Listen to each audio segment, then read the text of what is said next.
Good afternoon, my friends and relations and wonderful people of the internet. It's Tom.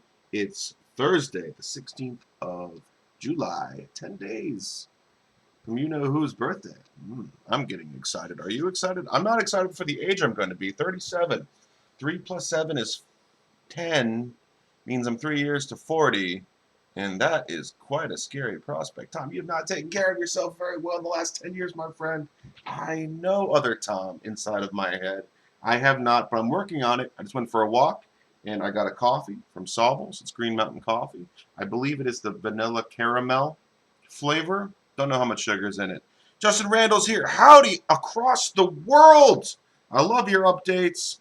Justin speaking the good word from the opposite pole of the universe. What time is it there? What time is it there?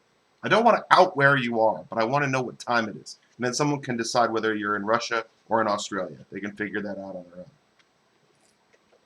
Today we're going to talk about mentorship, and we're continuing to work on the Baltimore Battle Royale Commission.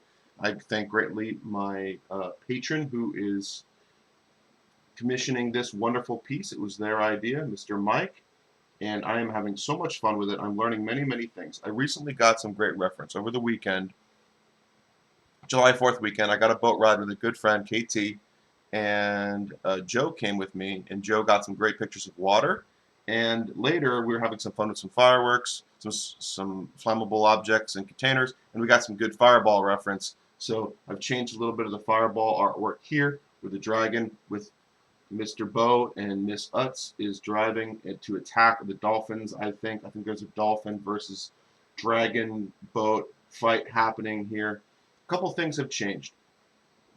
And we're going to bounce back and forth between how I feel about mentorship and apprenticeship and the artwork that's going on here. Justin reminds me it's Friday already. It's 12:40 a.m. So you are the exact opposite side of the world. 12 hours. My goodness, across the international date line. Can you see the comet from there? I tried looking for the comet last night and I couldn't see it. I heard it's in the northern sky an hour after sunset. Justin and I worked briefly together, not on the same project, but the same company. We were at Firaxis back in the day, maybe like 8, 9, 10 years ago now, something like that. Very good. A mentorship, key for my career was the willingness of the art department at Firaxis through a couple select individuals to bring in interns. And the role of the intern has multiple sides to it, as described by my mentor, one of my many mentors, Dorian Newcomb. Dorian said to me, who was my mentor on my second internship, my first internship with Mike Bates, who was the terrain lead on Sid Meier's Pirates, and then him and I became fast friends. He did some of the artwork in the back of my room. There's some World War II and military artwork in the back over there. That's Mike Bates's pieces. Dorian said the mentorship, apprenticeship, internship benefits both sides. The intern, the young artist with potential, is being given actual on-the-job skills. And then on the other side, the leader is getting experience training up a young person or collaborating or working with other people. And that communication, that kind of training is essential for the workplace, but not often taught in the art schools themselves. Justin saying, speaking of mentorship, let me bring another artist along. Dorian is a fucking Buddha. He is indeed. He is indeed. And I don't think enough people know about the Dorian. If you want to know more about Dorian, I would recommend watching Disney Plus's The Universe According to Jeff Goldblum. Or any Jeff Goldblum movie that you might have access to. Jurassic Park, Dr. Ian Malcolm. It's Dorian with a actual T-shirt and a skateboard instead of all leather on black leather.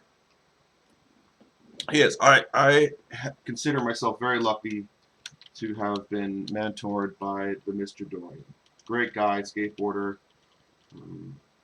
He is a humble mentor too. Here's a story.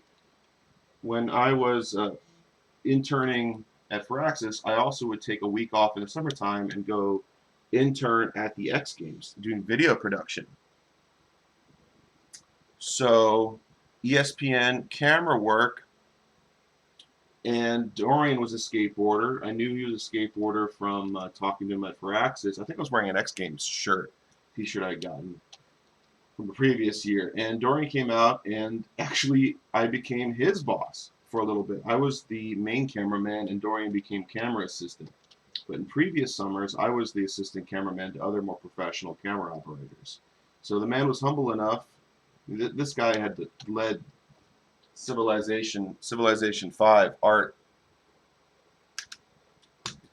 and he was willing to humble himself and carry water and fiber optic cable and stand out in the sunshine watching my back while I'm holding a 30-pound ENG camera. We got to meet some great people. We got to meet, I believe, his favorite skater, Chris Cole, we got to talk to. Very cool. We got to see a lot of great skateboarding. I want to say Reynolds. Is there a tall skateboarder named something Reynolds? Maybe. Longboards, indeed.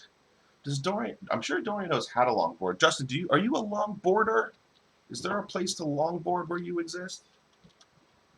Longboarder. I have a mountain board that I have fallen on many times. I'm too clumsy, ladies and gentlemen, to get on the skateboards. But Dorian was one of my many mentors. For a while, I think Greg over at Firaxis, I worked under him. I worked under Mike. And I took tutelage from many, many people. So what is a benefit for the teacher? The teacher reinforces what they know. And then maybe we'll have a helper, a loyal helper. Typically, when you help somebody else, they're willing to help you back in society. I think that's why humanity works as well as it does. As I believe, the nature of humans is tribalism, and then skepticism, worry, warfare from other tribes. There's a natural fear of the other tribe because historically tribes would fight over resources. But in today's society, there also has to be something that rewards collaboration. One of my great teachers, and maybe you would call her a mentor, Susan Waters-Eller, Maryland Institute College of Art, Illusionism, fantastic teacher. Took 2 classes, one Illusionism, 2 Independent Study in Illusionism. She's the one that really taught me how to draw tight. Now you might say, Tom, you're not really that tight compared to other artists, Sean Andrew Murray, Piero McGowan, and other artists of your ilk and era. Yeah, that's true. I'm much looser than other. I'm not so much a craftsman as I am an ideas person.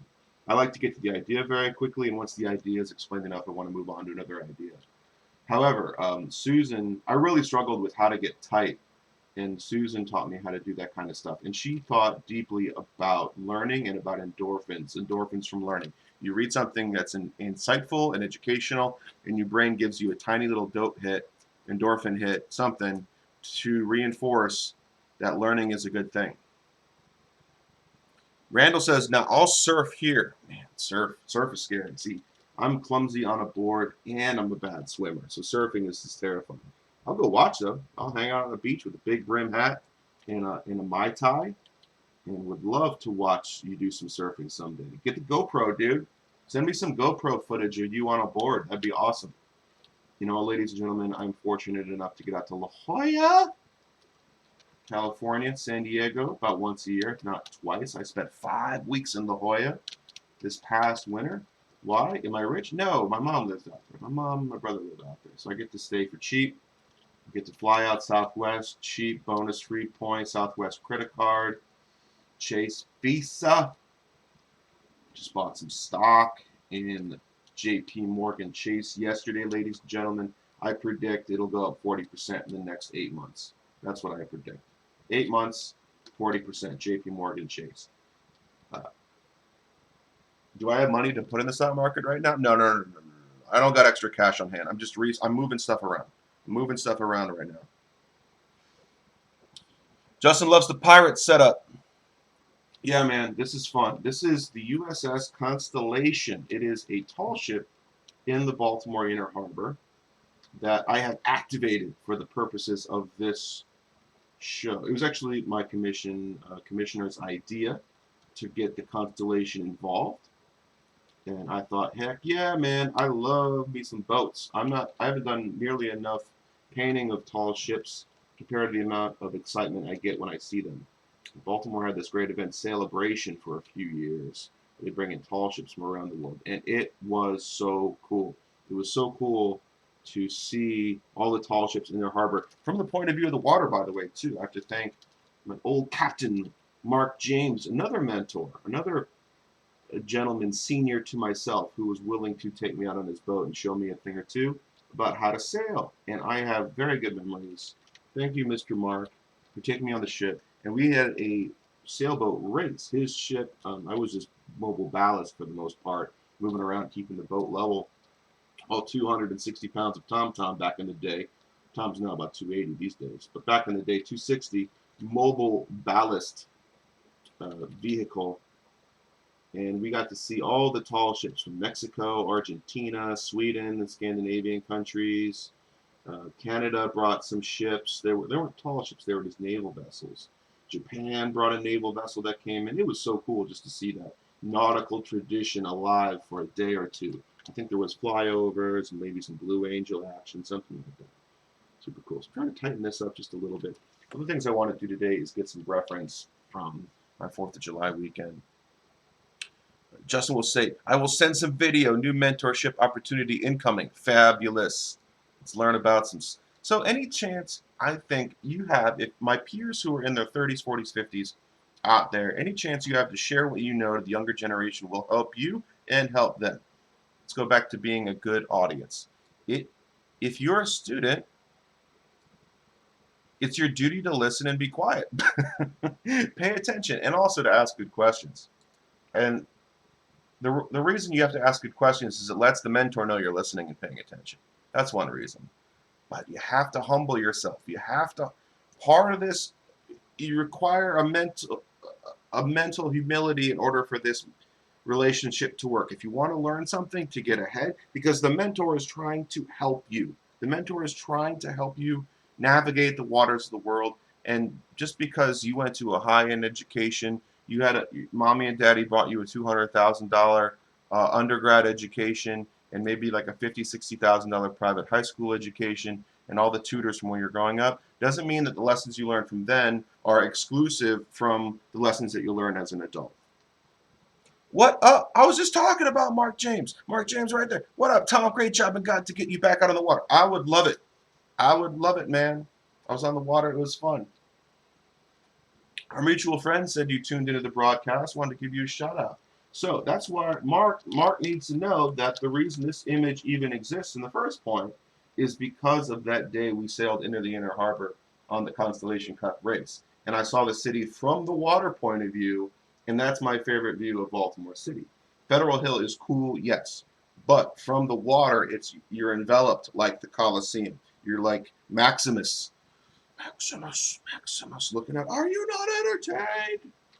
So I'm a big, also, my family, naval history galore. My dad, USS Lexington veteran, Korean War, taught the North Koreans a thing or two in that way. No, what he actually did was teach the South Koreans, Republic of Korean soldiers, how to use anti-aircraft weaponry. That was one of my dad's jobs. He served on board the USS Lexington, the carrier, not the first one that was sunk in the Battle of Midway, Coral Sea, one of those two. The second one that came out confused the hell out of the Japanese in 1943 when it came out. Wait, we just sank the Lexington. What's this other Lexington that came out? Well, they're different. The newer Lexington. Currently a museum ship in Corpus Christi. The elevator still works. Very cool. Justin, yes, calm your tits, Tom. Remember where we came from. That's true. That's true. Justin, Fells Point, hey, too much time in Bmore. Yes, yes, yes. Fells Point's fun, man. It's a shame. There was a shooting in Fells Point. I want to say mid-June. Like 6 people shot, drive-by. Man, Baltimore has so much potential. And maybe like cooler cities need to come visit Baltimore and mentor it up a little bit. What if Golden, Colorado just showed up in Baltimore for like a 3-week like reality TV show? Golden, Colorado teaches Baltimore how to be a better place. Baltimore wouldn't put up with it for a minute. Wouldn't put up for a minute. I could tell you those people from Golden, Colorado could run circles around the Baltimoreans. That high altitude air, that thin air up in Golden, 7,000 feet. That's a real thing. That's a real thing up there, man. I couldn't breathe. I was up there for a week in Golden, Colorado, visiting a dear good maker friend of mine, Miss Lauren, aka Schwinny, aka the 5'12" Wonder Woman. She had a beautiful place up in Golden, Colorado. Likes to climb and inspires many people to better and better things. Mentorship, mentorship. Lauren and many of my friends from Micah learned a lot from, I want to say, Harry Mattis, woodshop guy. The woodshop program at Micah seemed to be more about apprenticeship. Here, like there isn't a class in woodshop. There's a wood making studio, and then part of that studio is teaching how to use the tools and stuff. But I believe that program is more stylized, like a mentor. Hey, let me come help you. The teacher comes over to the student and shows them hands-on, how do you plane this piece of wood? How do you carve this? How do you steam bend this thing? It's a lot more similar to the actual workplace environment. One-on-one kind of training instead of more formal education where you have a big lecture hall. Here's the theory, X, Y, Z, and then there's a lab once every 5 weeks or so. Going to Micah was more like labs all the time. Every class was some kind of lab type work. Randall says, all smiles and love. Excellent, excellent. So maybe where we came from. That's true. You know, where did we come from? How did we end up in these positions of mentorship and being mentored? Well, I like to think that my mom, you know, I had a bit of ego being like kind of the baby of the family, a lot of attention growing up. But my mom tried to push humility on me, really inspired by, we always talked about my friend who was a baseball catcher, Alex Giannini, who now, I love his Facebook posts because it's all positive about artwork and comic books. I believe he works at the Norwalk Public Library. Alex, if you're watching this, I miss you, man. Connecticut friend, Alex. Always humble, and everyone liked Alex. That was the lesson my mom would take to tell me, Tom, look at Alex. Look how much everyone likes Alex. It's because he's humble. Because he doesn't boast or brag. He just shows up and does a good job. And you know, as a catcher, that's a very humbling position because people run over you, you get balls thrown at you really hard. You got a baseball bat 4 inches from your face. If you know, you're not a humble guy in that catching position, you're gonna get hit with a baseball bat, and that's not fun. That's not fun. But that's also usually why the catcher is like one of your toughest guys on the team. Mike Piazza, great catcher. New York Mets had a bat on him, which was pretty rare. It's pretty rare for catchers to be able to hit the home runs. So maybe that's a new thing in baseball. John Boy Media, I want to give him a shot. I love John Boy Media. I need to catch up with that guy's channel because it is fun. Don't you miss sports right now? You just miss that escapism, something else to have water cooler conversation about that isn't politics, that isn't the POTUS, that isn't, you know, social justice, you know, something that just doesn't mean anything but you can get fired up about. For guys, that's important because when guys get fired up, things start to get caught on fire. You just got to be careful getting guys too fired up about anything, right? Right. It's in our nature. And I'm not saying women can't be pyros too. I've seen it. Who was that chick in New York who's going to jail for 25 years for throwing a Molotov cocktail at a police car? What are you doing? It's bad, man. It's insulting to the Finns who invented the Molotov cocktail to chase the Soviets off in 1941. What is going on? Elle says love is in the house. Tom's fired up. I had a walk. I had coffee. What do we need to work on here? Mr. Trash Wheel has not had enough attention and love. Let's give Mr. Trash Wheel some love. So I need to pull up some reference. So one of the artistic liberties I've taken here is I've actually flipped Mr. Trash Wheel. So in real life, Mr. Trash Wheel has the wheel on his right side. I'm assuming his because it's Mr. Trash Wheel, right? Correct me if I'm wrong. Mr. Trash Wheel has the wheel on the right side. I changed it because I want him coming out. So I intentionally put it on the other side so it's more like a water wheel, like a paddle wheel. Some of those paddle wheel boats. Justin's launching rockets for fun and profit. That's awesome. Love rockets. I learned recently that there was a rocket launch pad. Friend from the past, Christina, works for Grumman now and was telling us about launching rockets from Equatorial Guinea. Is that a country? Near Suriname in north of Brazil. That there is a global launch site, equatorial launch site. And isn't it fascinating? There is a launch pad for United States NASA rockets. There's a launch pad for Soyuz Russian rockets, and a European Space Agency rocket site. And all three are guarded by none other than the French Foreign Legion. French Foreign Legion. Don't mess around with them. Don't mess around with them, because you can have any kind of past whatsoever, join the French Foreign Legion, and get a new name. So these are people with pasts trying to win their true freedom and French citizenship. What a tough organization. I heard like 1 in 8 trainees dies in training in Belize, like in the rainforests of Belize, getting eaten by snakes, something like that. French Foreign Legion, and they have a rap sheet. You think Blackwater was bad? Go do some research on the French Foreign Legion. You won't find much because they're pretty tight-lipped. They won't tell you what they did. They won't tell you what they did. I was thrilled to hear. The French get a bad rap militarily, right? There's all the jokes about French weaponry on the surplus market. Never fired, only dropped once. No, but they were really legit. I mean, their peak was probably 1806, Napoleon marching all over Europe, conquering everything. But they invented a lot of the terminology that the modern militaries use.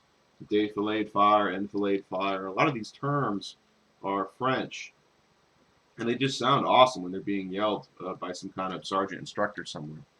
So what's interesting about Mr. Trash Wheel is there's a gradient on the wheel itself, maybe where it's gotten wetter on the outside and drier on the inside. Let's see if we can capture that a little bit. So we're going to lighten up the middle and make it a little bit more yellow. We're going to lightly draw that in and then blend it. So French Foreign Legion, the French in general, I saw a report from one of my military websites that they had engaged in Afghanistan. The United States, when we invaded Iraq, did not have a whole lot of coalition support. Certainly not the kind of coalition support we had going into Afghanistan. Certainly not the coalition support we had in 1991 under Bush Sr. And when Kuwait was flagrantly invaded by Saddam, then the whole world's like, wait, you can't do that, Saddam. You can't do that. So it was very easy to build a coalition with all NATO allies to come in and get to business protecting either Kuwait or punishing Saddam for flagrantly invading the country. And even other Arab allies were like, hey, we can't stand for this. Saddam's a problem. In 2003, though, Bush went in. Hey, there's WMD here. Story was kind of shaky, only one source. France didn't want to get involved in that. Also because France was selling Saddam a whole bunch of stuff. Come on, France. Come on, France. Exocet missiles 2.0, selling weapons to Argentina, blowing up British warships in 88 Falklands. What are you doing, France? France is the what's it called? Troll. France is the troll of Western society. They invented part of it, and now they're trying to point out hypocrisy. Look, dude, you want to sell weapons to the third world? We're going to sell some weapons to people we don't think you get along with very well. We're going to try to even the stacks up. All you need to know about France is just go watch Last of the Mohegans. Come on, France. I'm just playing around. I love France. But I heard some comics said that France is this. The reason the United States and France bicker so much is because we're so similar. Liberté.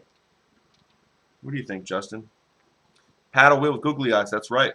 That's right. This thing gathers all the trash from the Jones Falls and scoops it up. Look at this picture. So it's got this netting next to Pier 6 Pavilion.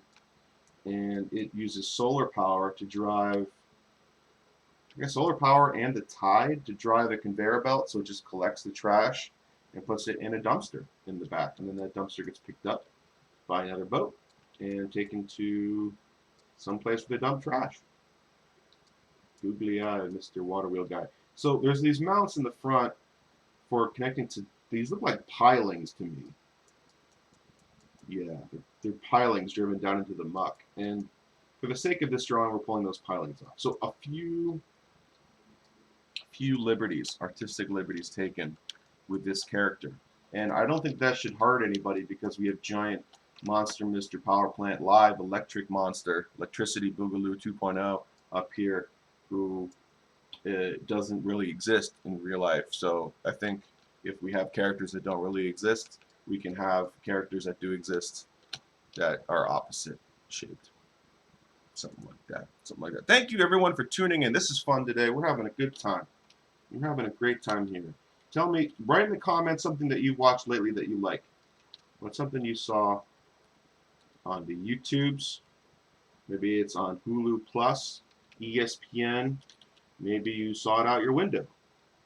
Oh, you're seeing a second eyebrow here. Tom, what happened there? Why is there another eyebrow? Well, actually, I shrank Mr. Trash Wheel from a previous version. I took him, copied him, shrank him down so that he would match a little bit better with the poodle on the left side. I kind of recomposed some of these elements so the poodle was filling up. Oh, there was too much empty space.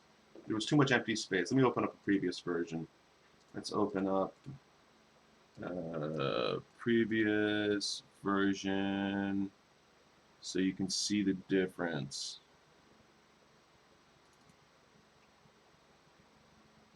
Let's go version, we're on version 11, right?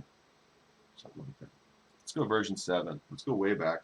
Okay, you can see that on the way back version we have the poodles closer to the edge of the bay, harbor, and we had all this empty space. And I was thinking about, can I fill it with something? Should I put a water taxi there? There's enough in this drawing already. Let me refine what's there. So I moved the poodle away from the edge and then filled this gap of water I just was having a struggling time trying to paint.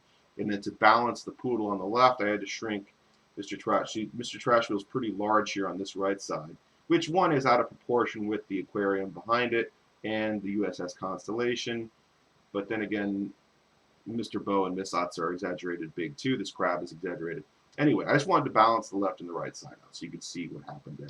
Other iterations, things I want to point out, the no trees here, added the trees from the inner harbor. I noticed that in a satellite picture, that there are trees along the boardwalk. I did a lot of refining in this structure. I learned about what that building was with the different arches on top.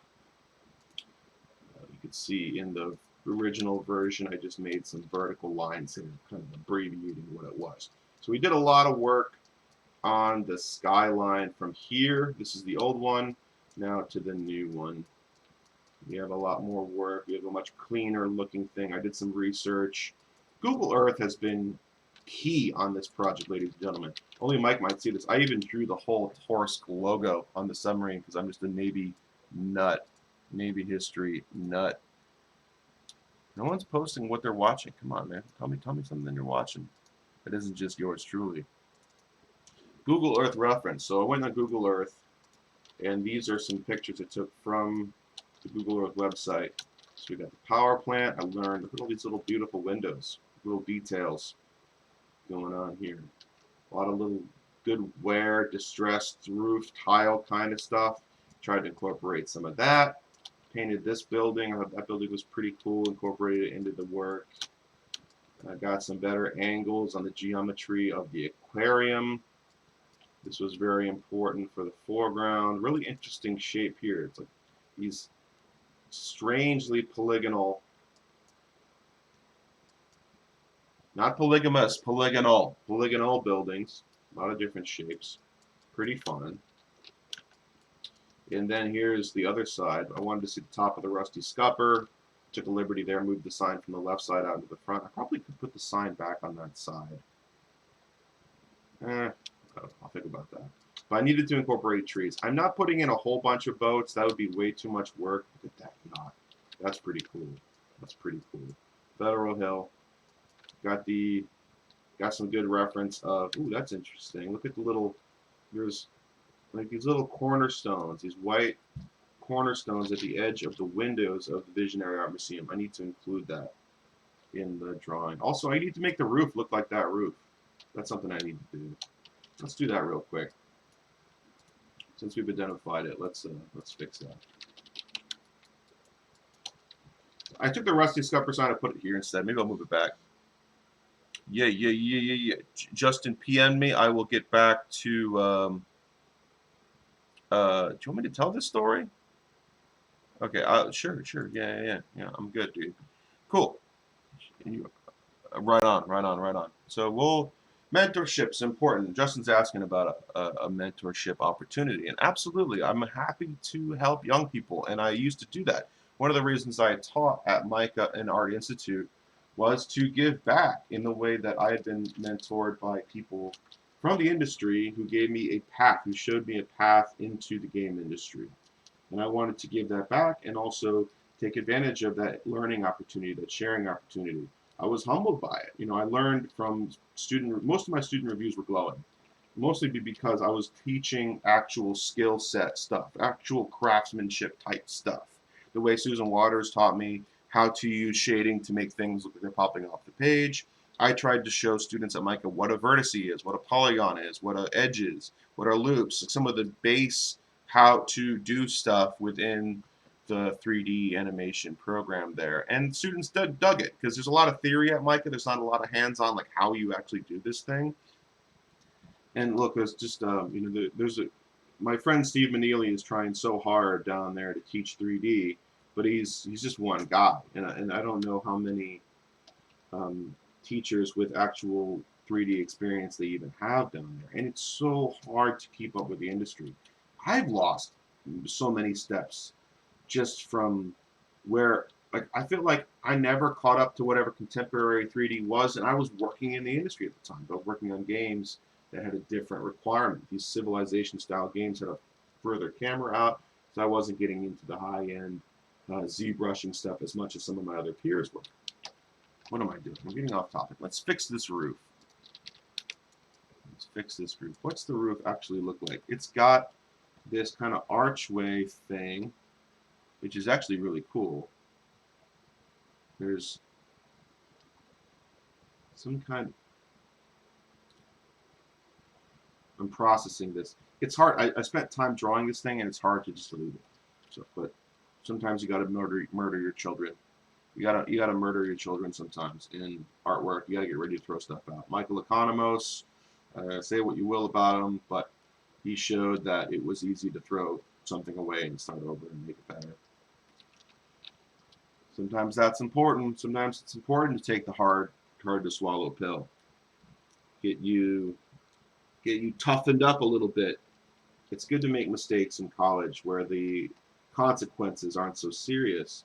I wish maybe I thought about that more, that you have to be, get your mistakes out of the way in college so that when you get into the real world where decisions have lifelong consequences, you've learned from enough mistakes to have a better career.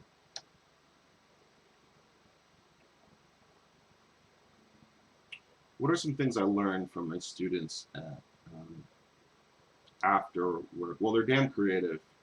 The brain is so flexible when you're young. I had all kinds of ideas in my 20s, in my teens, and my 10s. Going back 8 years old, the kind of things I would draw, I mean, they weren't refined, they weren't very good drawings, but the ideas were pretty fun. Watching cartoons, coming up with new characters.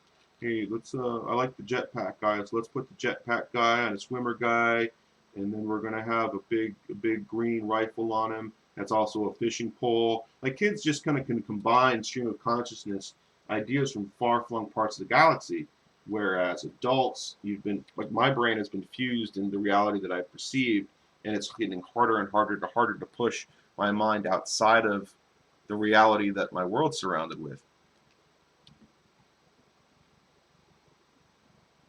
What's Justin saying? The bane of programmers, layers save your butt. Layers are very important, man. I don't like to, I will, when I experiment with something, I'll add a new layer, and then I will merge it once I've made that decision. So I want to keep my file sizes a little bit smaller. Thank you for commenting, Mr. Justin. It's fun. Fun having you on the Tomcast today. Very cool. Very cool. When I was teaching again, I started teaching when I was 28 at Art Institute. I saw the ideas, and it was, I empathize with the students so much, the frustration they had because they have this high level of taste, they have this idea, they have many ideas, and what they lack is the discipline and time and vision to finalize that idea, to make it. The Art Institute students were very smart, but they didn't have the kind of time. That institution was all about rush, get it done quick. Longest homework assignment was like 3 or 4 hours. Mike, it was like 12. Like average homework assignment for Mike was 12 to 14 hours of work. I mean, there were 6 and 3 hour ones, but certainly the teachers wanted you to spend more time. That's what work is. It's spending the time to do it. But when you're young, their perception of time is very different. When you're young, your time is relative to how long you've been on the planet, and therefore an hour for someone who's 10 years old is an eternity compared to an adult who hours just tick away. Just tick, tick, tick, tick away. The last week has gone by so fast, I don't even know what happened to it.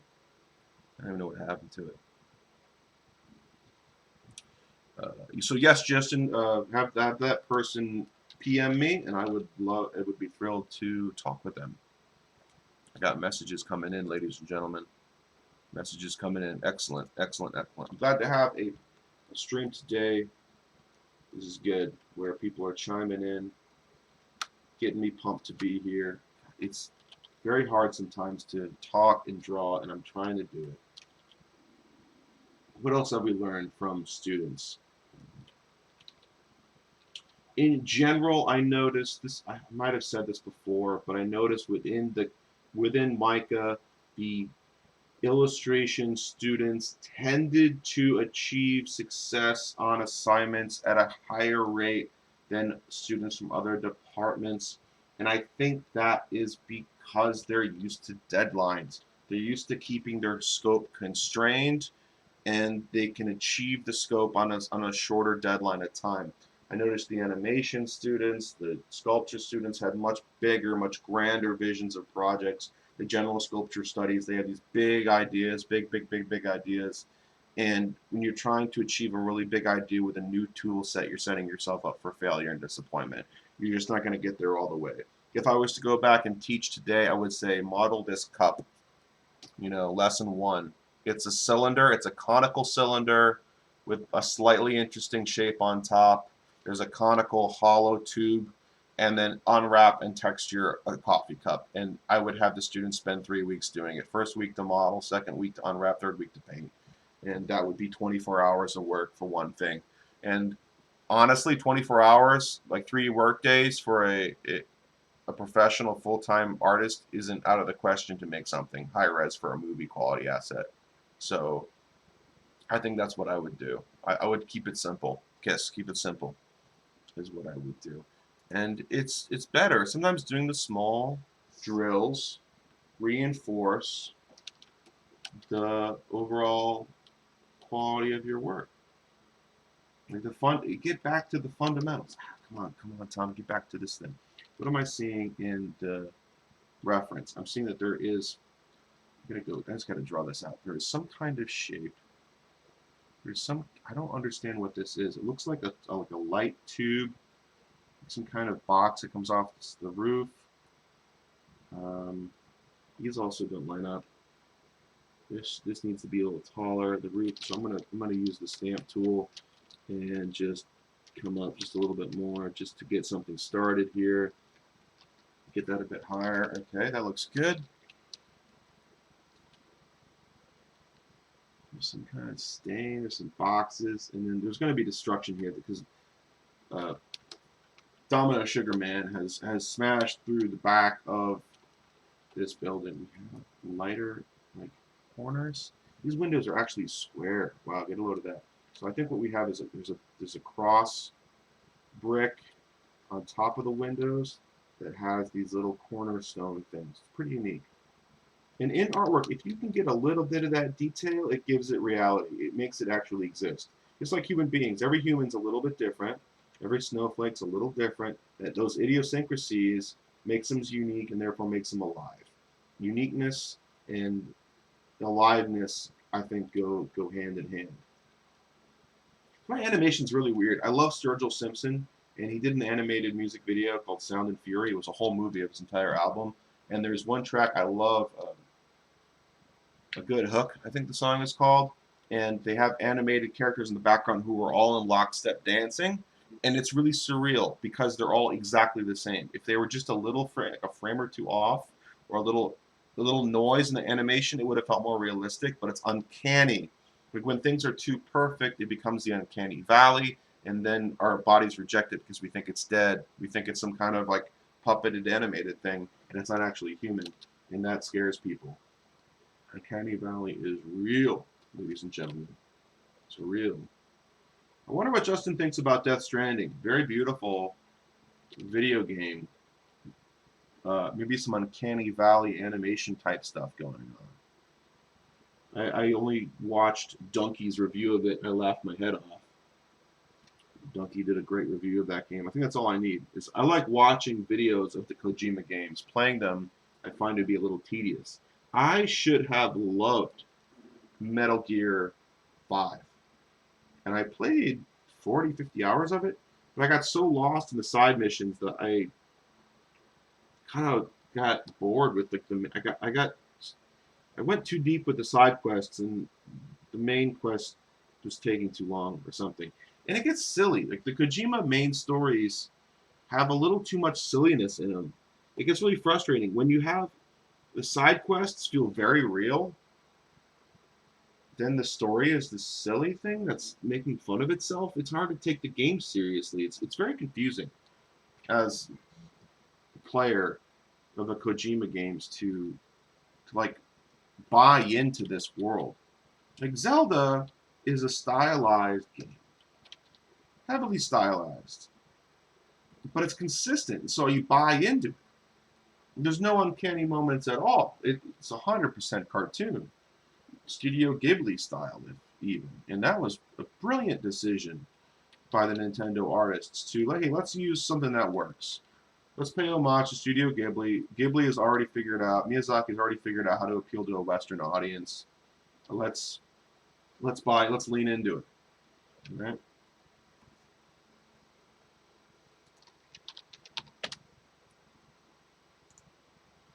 Dum dum dum dum dum. Coffee time. Also, it is important to mix coffee time with water time.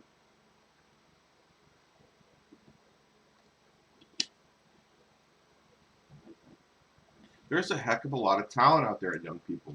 One of students I had the fortune of meeting through UMBC was Savannah, who has a YouTube or a Twitch stream, Savannah, I think, doing ZBrush and model, and that blows me away. The speed at which she taught herself ZBrush and is making these awesome characters. They remind me of League of Legends style characters. Man, I hope she just had a wonderful baby, and baby's doing well from what I hear. I hope that I wish her and her family and her husband the best in their careers because they're super talented and they come from the school of like, I'm gonna teach myself. I can do a lot of things myself. Tried to help Savannah get into Firaxis, and I think she was there for a little bit, and I was sad to hear that they did not keep her. I think that was very short-sighted of Firaxis. I don't know what happened there. I assume that they needed a specific type of artist, like an environmental person, and Savannah's a character person. I don't understand. Maybe we'll get the whole story at that sometime. Like, one of the roles in mentorship is coaching, and I think Greg Furch at Firaxis was very good at that coaching side of it, where you're trying to hype your team up, and you want to establish one of the ways to hype your team up is to create artificial competition. In the shooting sports, just putting a timer and watching somebody is enough to do that. Like golf, you're people watching other people, dudes watching dudes is the term I've heard a lot. There's pressure when other people are watching you do your thing. And that pressure is unnerving at first, but as you get used to the pressure, it makes you even better when there's no one watching. So you're just going to be excellent. If you can do the thing while under pressure, then you can do the thing without pressure, right? Kind of the idea. Kind of the idea. So if you can create a little competition, either it be through someone's watching you or you want to prove something, that can motivate people to do better and better things. A little bit of competition is pretty good. So coaching is like, hey, you're better than this other guy. Let's prove it. Let's prove that we're better than this other person. There's a point at which it's toxic. Like you don't want to put the other person down. I'm not saying that, but you can use competition in a healthy way, where you're collaborative, but also uh, positive, and also just give them a little zinger here and there. Hey, I saw your normal maps, man. They're okay. They're not great. They're okay. I can smoke your normal maps. My normal map projection's tighter than your normal map projection. And that was what Sid Meier's Railroads was like. Greg fostered actually a healthy environment of the train modelers. I was one of the locomotive modelers. That's why I put so much locomotive detail in here on the train guide, is that I worked on locomotives for about a year. I just modeled like a dozen locomotives and cars and stuff with my peers Todd Bergans and Chris Solzbach. We were the three primary modelers, and then we had to work with China, and it sucked. It was terrible working with back and forth with 2K had bought some outsourcing studio in Shanghai, and the communication back and forth with them was absolutely terrible.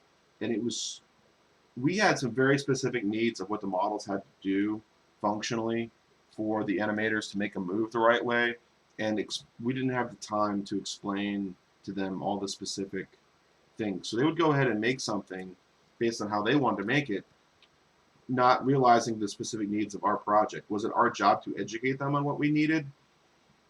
Yes and no. I mean, I fundamentally felt like, this might get me in a little bit of trouble, but I really feel like a game studio needs to be mostly in-house. And outsource assets is going to kill your morale within a company. It's not worth it. If you can afford not to do it, you shouldn't do it. It's better to invest in full-time in-house people. You're going to have a better product. You're going to have more invested art assets. You're going to have art assets that make more sense on the budget, on time. And consistently, I've found that outsourcing, you just spend more money on iterations, and it's headache.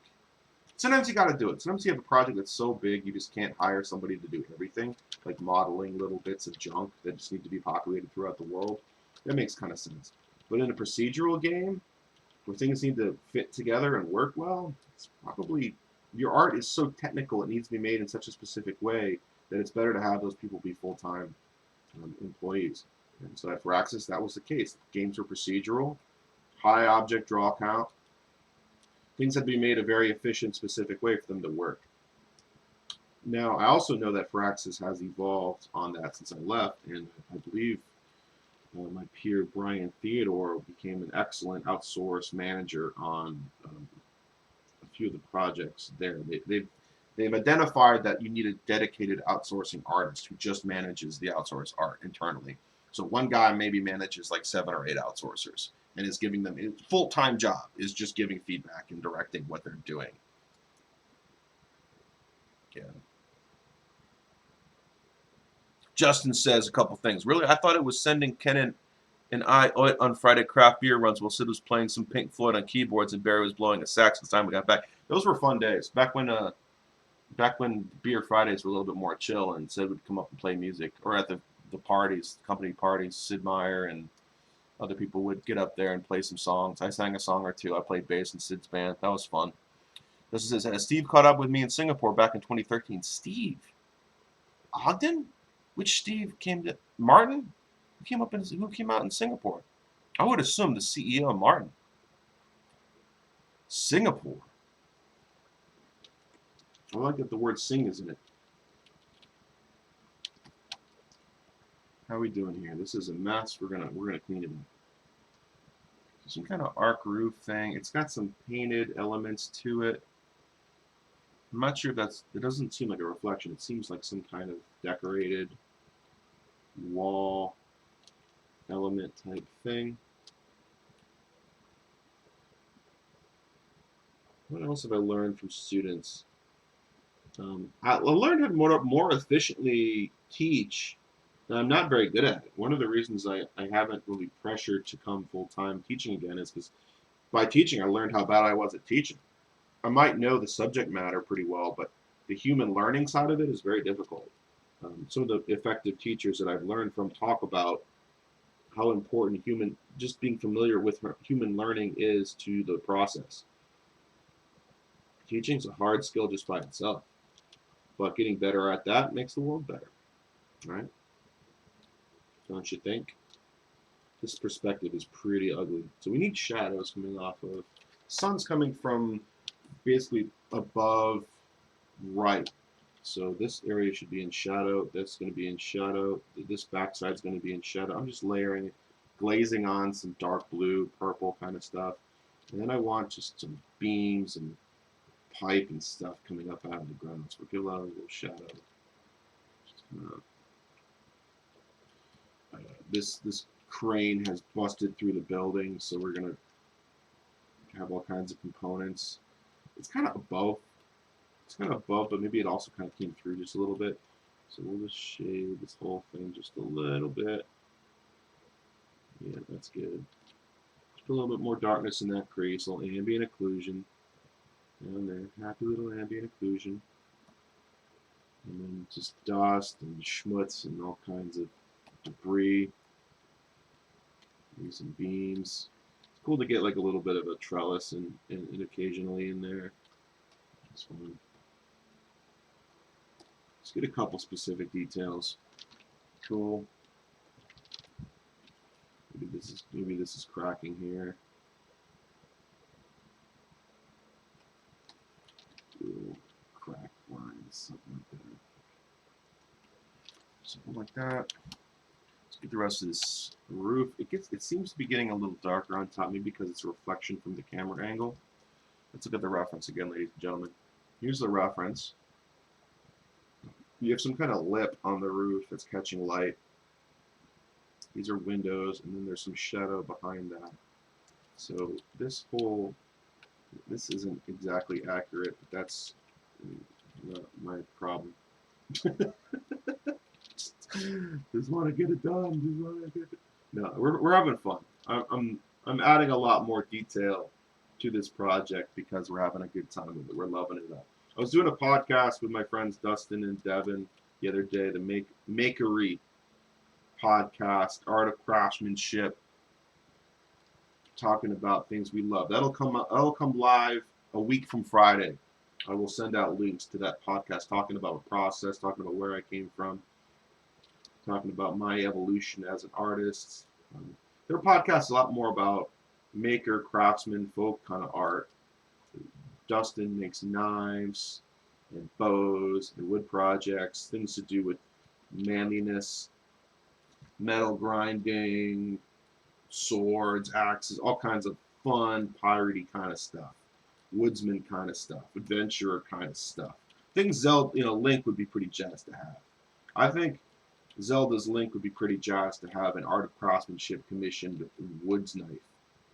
It'd be handy just when he needs to chop up a little critter to eat for a snack. Something like that. Steve Meyer. Oh, yes, I love Steve Meyer. He used to be head of the programming department, Meyer Glass Studios. Praise him a little bit. He was great. Let's tell a quick story about Steve Meyer. So he used to run Breakaway games, I believe.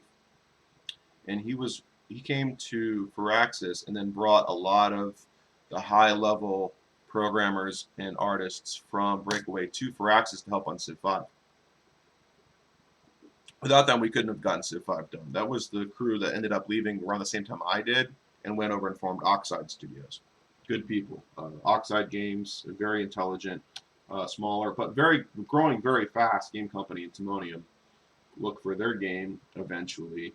I worked with them on Star Swarm, an AMD prototype, and Ashes of the Singularity with Stardock, which was fun.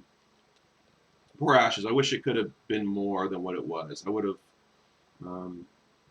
liked to have done more with that game, but we had a very limited budget for what we could do. That's all I'll say about that. It had some potential, though. It had a lot of potential.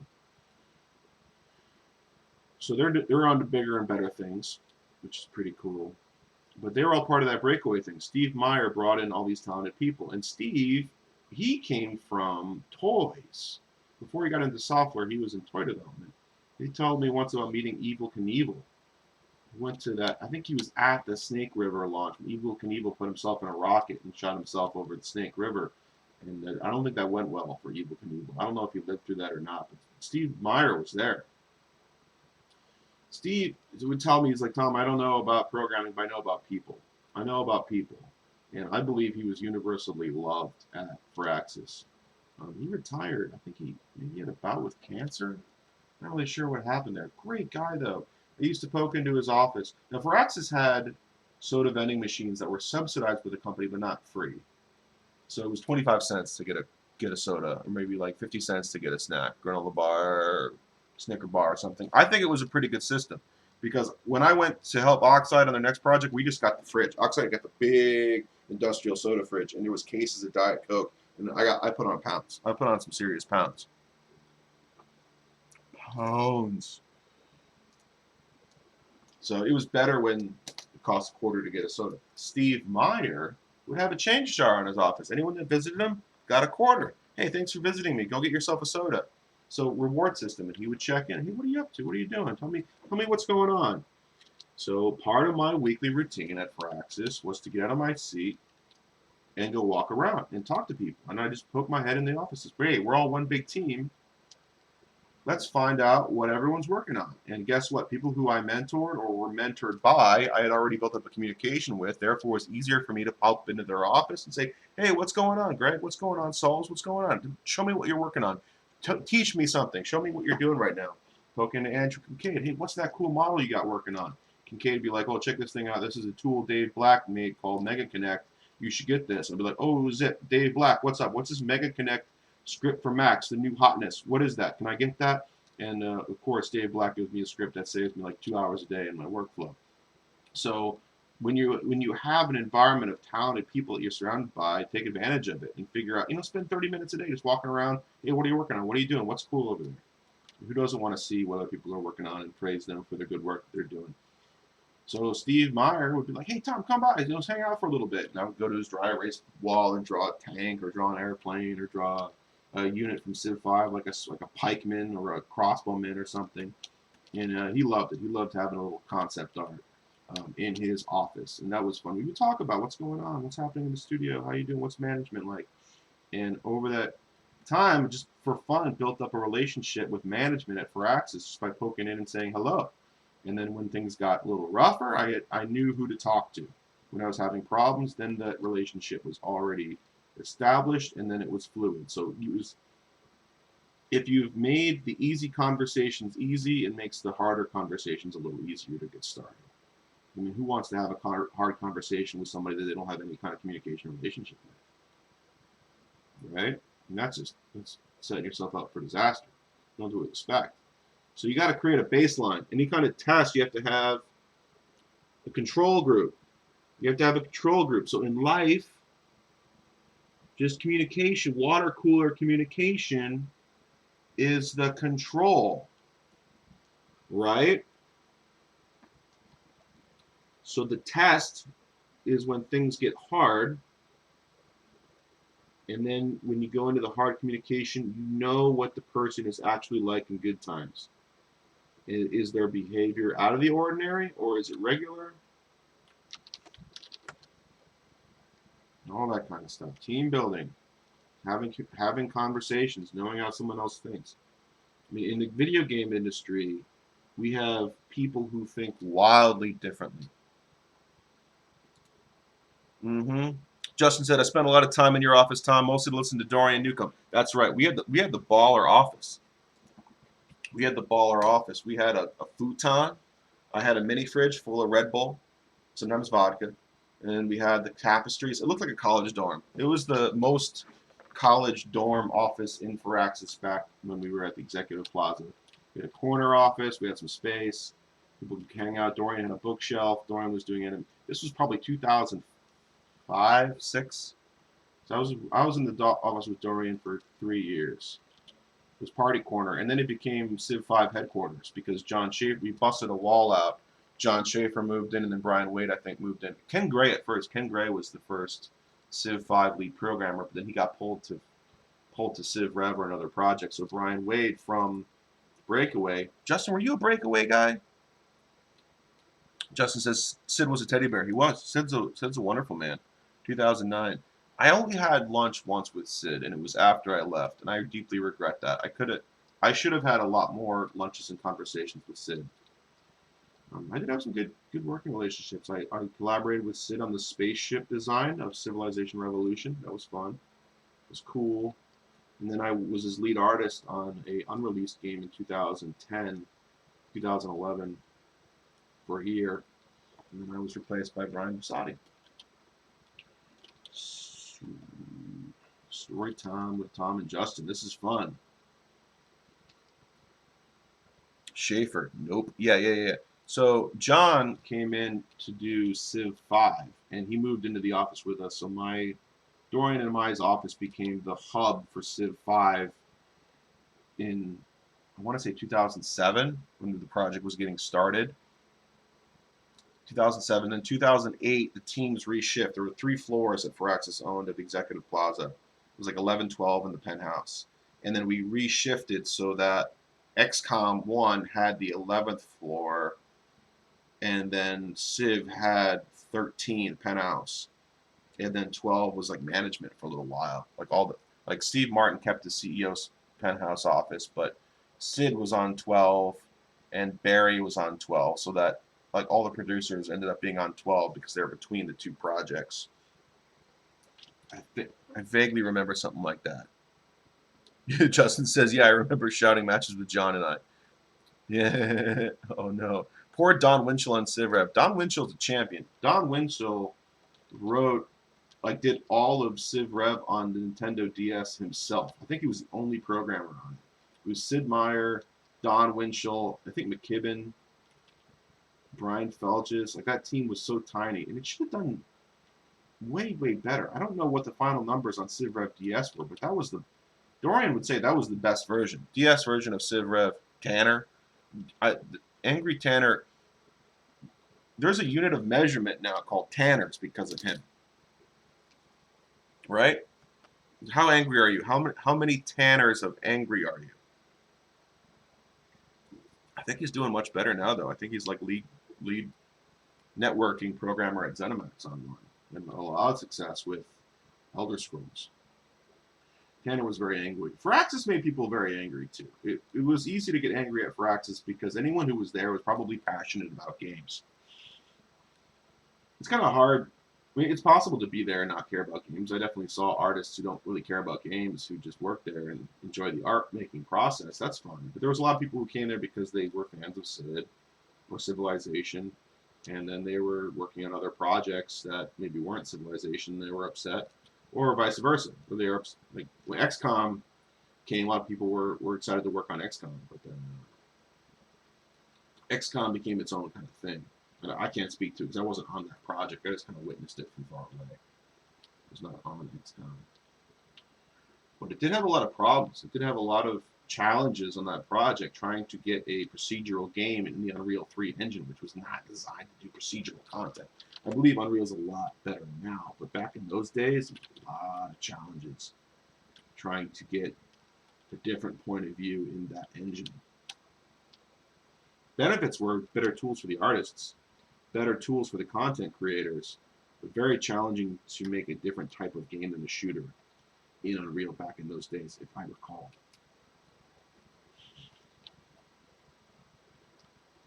Where are we at? Are we at an hour? Probably should get wrapping this up a little bit. Hour 4 minutes. Let's do 10 more minutes. See where we're at. See what happens when I start talking. I get off the subject I'm meant to be working on, which is I'm trying to make this more realistic. So we have some kind of lip that's looking up. So we want to cast a little bit of a shadow. Let's go dark. Just kind of overlay that there. This is coming up to the top. Let's hit this edge just a little bit to make it pop. Just the edge gets a little bit more light highlight just to make it pop off the background. It's a little trompe l'oeil trick that Susan Waterzeller told me. You can blend it in if you want to. Do what you want, what you want, what you want. Let's move my face over here. Let's move it over to the other side. Ooh, isn't that interesting? Now I'm looking at the piece.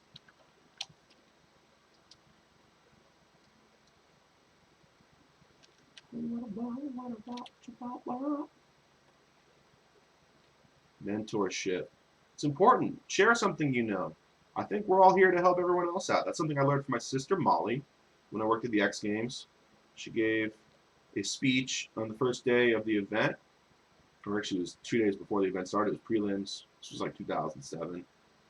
She's like, you're all here to help everyone else. You're here to answer everyone else's questions. You're an expert at something specific, and everyone else is an expert at what they do, and you're all here to help each other. So feel free to ask questions, ask more questions. It's better to answer the same question 3 times and be correct than to not ask any questions and mess up live. No, let's be 100% sure. One of the things I learned working at X Games was radio calls, radio etiquette, which is a thing. First, you say when you come on the radio, listen, make sure no one else is on the channel. Then say your name, and then the name of the person you're trying to reach. Hey, Tom for Molly, Tom for Molly, and then it's like, and then if Molly heard that, say go for Molly, which means Molly's ready to receive information. And then I keep my message short. If it's going to be a longer thing, say, can you give me a phone call? Phone call, and then whatever, because you're broadcasting in the open. I got made fun of. Actually, I didn't get made fun of. I got chastised because I actually made fun of my sister on the radio call, and I got yelled at because you're not supposed to do that. You're not supposed to make fun of your sister, who's your boss, and everyone else's boss. Undermines her authority. So that wasn't cool. Plus, there's like 100 people on the channel, so learned a hard lesson there. Keep your communication tight. Radio had to keep it clear. And then I memorized the whole NATO alphabet because that was part of the broadcasting. Alpha, Bravo, Charlie, Delta, Echo, Foxtrot, Golf, Hotel, India, Juliet, Kilo, Lima, Mike, November, Oscar, Papa, Quebec, Romeo, Sierra, Tango, Utah? Is you Utah? Yeah. V, Victor, X-Ray, Yankee, Zulu. I think that's it. I was on my flight out there. We had a little manual. We had a little book. Something like that. Justin says, Sweeney said we were nuts trying to mash a Gears of War game in XCOM. You were. You absolutely were. Sweeney. Tim Sweeney from Epic? Sweeney said we were nuts trying to mash Gears of War game in XCOM. We were, and we're nuts. And whiskey. Whiskey's good. What did I say? W. Did I skip whiskey? I might have skipped whiskey. W. Sweeney said we were nuts trying to mash Gears of War game in XCOM. I wish that story was unique in the game industry. It happens everywhere. Everywhere. The people who make the tool say they're nuts. Someone else is using that tool for something completely different. Yeah, man. Yeah, I got a lot of stories about that. I can't talk right now, but where management has demanded the team use a tool that was not designed for the mission. God, that's happened so many times. And it just leads to massive frustration and people grinding their teeth. My dentist, I have a night guard I've been using for like 8 years. It saved my teeth because my teeth didn't grind like this. They grind like a maniac, and it's because we do all these mental gymnastics, and most game developers are not getting to the gym, and they're not getting on the surfboard like Justin is. Yeah. All right. So part of that is we're trying to shove round pegs in square holes using pipe cleaners instead of wrenches and hammers. That's game development, man. It's getting better. It's taking a long time, though, for these tools to become more universal. Yeah, putting XCOM in Unreal was wild. And you had to sacrifice a lot of gameplay stuff. Original XCOM had random procedural levels and line of sight. XCOM on Unreal couldn't do that. XCOM 1 didn't have procedural levels. It had procedural enemies, but not the levels was always the same. It was a fixed amount of like 52 or 64 levels. that they were made that kind of randomly, those levels were kind of randomly fit into the game you were playing. So there was a lot of iterations. Like there's definitely a ton of value. I'm not knocking amount of levels for value in the game. There's value to be there, but it's still different. It's still a little bit different. The reason Civ 5 is such a huge value is because the levels are full procedural. So it's always different. It's always going to be a little unique. Look, me and Steve Eggery still play Company of Heroes.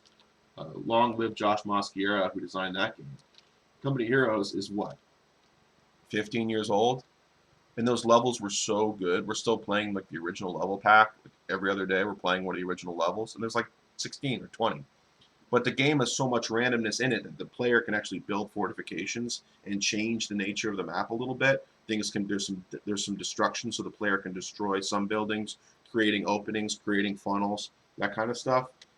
That game is still compelling later on. But how much more compelling would it be if the maps were random? You add so much value for the player if you give a little bit of randomness. If you can change the map a little bit. If you allow the player the ability to change the map. Look at Factorio. Look at Minecraft. How much value is in a game where the player can sandbox and carve out their own little world? So XCOM 1 suffered from that, and that's probably why it didn't sell as well as people thought it would. XCOM 2 had a little bit more, where there was the system was something like the part and parcel system, I believe it was called, to the team, where you had like quarter acres of territory that were these pieces that could be fit together like giant puzzle pieces. Part of a gas station, part of a convenience store, a garden, a park, a little bit of a house, a shed. These things could be kind of fit together to create a level. And I believe XCOM 2 did much better. Plus, by the time XCOM 2 was being made, a lot of the how do we pipeline a third-person tactics game into the Unreal Engine had been solved. Justin says, 290-plus Metacritic games out of Firaxis in a row. You did great work, Tom. Thank you, Mr. Justin. Thank you. Yeah, Civ 5 was unique. Have to give my former co-worker, Russ, credit for saying this is the best team we'll probably ever work on. Russ is now over at Toys for Bob and doing quite well for himself. He might disagree with that statement, but back then we were really gelling. There was that competition thing I was talking about, where there was a little bit of competition internally set up between the XCOM side of the building and the Civ side of the building, both trying to prove their point. XCOM side was like, we're going to do top of the line AAA level art, and that's going to sell our game. And Civ side is, we're going to make our own engine, procedural art. We're going to think about player first. What does the player want? And the proof's in the pudding. Civ 5 sold like 13, 14 million copies. XCOM 1, 2 to 3 million. Barely paid for itself. So I think we proved to be right. But the problem was we didn't get that feedback from Firaxis management, so people left. It was really, really miscited and unfortunate. I don't have much beef with Firaxis management now. I think they're learning over time, and I do believe that Civ 6 got a lot more respect in the process than Civ 5 did. I think management kind of took Civ 5 for granted. It was just going to get made, and let them do their own thing. Steve Martin and I talked, CEO of the company. We actually talked about Civ 5. I was like, hey man, we're a year out from ship, and we're not getting a whole lot of attention from management. What's going on? And Steve Martin's like, dude, you guys are great. You guys are fine. Like all the messages we're getting from 2K, from the testers, like you guys are awesome. I'm letting you guys do what you do. Meanwhile, XCOM's on fire. I'm more worried about what they're doing on XCOM because they're 2 years late. They're 2 years late and 20 million over budget. I was like, oh, sorry, dude. Totally. I thought you were neglecting Civ 5 because you didn't like us. He's like, no, you're fine. You're good. You're great. Keep doing what you're doing. See, as a mentor, you got to do that kind of stuff too. That's part of the coaching thing. Hey, you're doing great. Keep it up. Keep it up. Rah, rah, rah. Cheer for your team.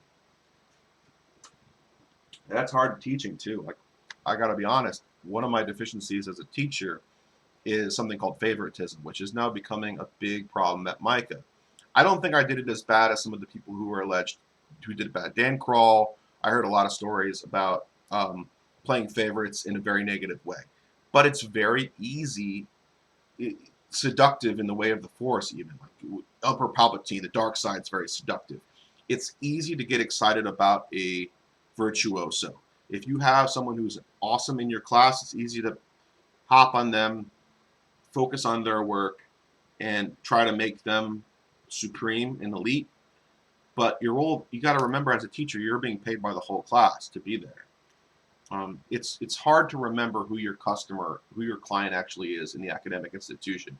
Is it the institution who wants you there to be just an advocate for whatever you do or for what the school does, or is the student paying you directly to help them all get better? So you have to, if I would go back to Micah and teach again today, or any college, I would set a stopwatch, 15 minutes per student, and make sure every student in that class got equal amount of my time. So there was no way anyone could say I was playing favorites. I can accuse myself of that. I like to think I was fair. But I would have to go back and watch my classes if I had recorded them and actually seen, how actual fair was I doing? Was I giving the poorest students in the class the same amount of time as the good students?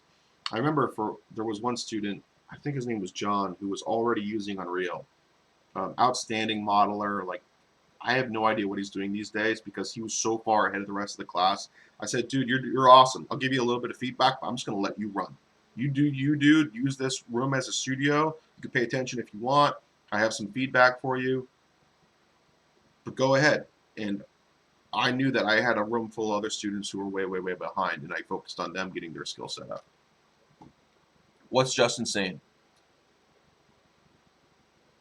Justin says, "Oh my God, hi! I missed that crazy mofo." And L's amazing. L's still a deep friend of mine. You should come visit, hang out with me, and L. Go to the Still. We're gonna get some drinks someday. Justin says, "We got some pretty good feedback from 2K, arguably the best publisher in the industry I've worked with." Well said. Well said. That's impressive. On the Civ side of the building, the feedback from 2K was very limited and it was really weird. Like my last year or two at Firaxis was very frustrating because I thought the team I was on was trying to make something really interesting and a little bit different. And I thought it had some marketability, but 2K disagreed. Maybe if I had flown out to 2K early on in my career and understood where they were coming from, I might have been a better employee at Firaxis because I didn't really understand the big picture being like 27 in a leadership position. I was just too young. I was way too young for that. I think 2K is a little bit colored by. Look, Strauss Zelnick is a brilliant CEO. I don't know his ethics. I've heard some shaky things about his ethics as a CEO, but for his investors, he's been pretty good. He's been pretty darn good.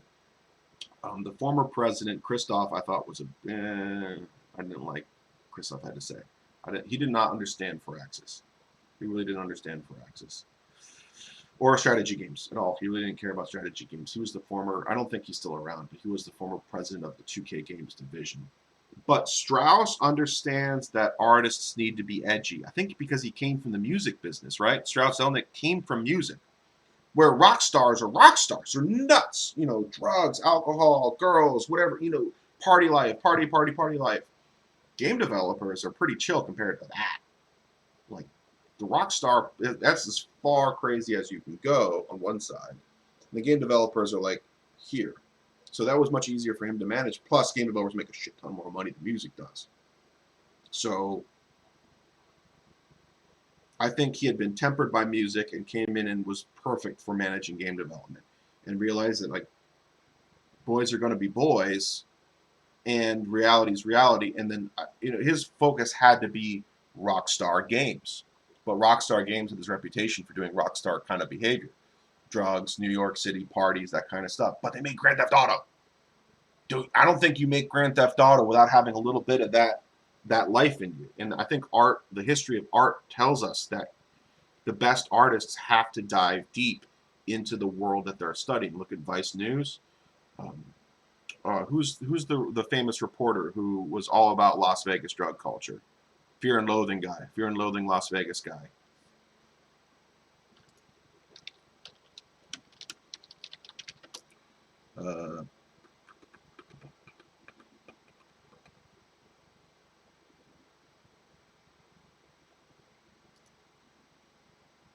Hunter S. Thompson.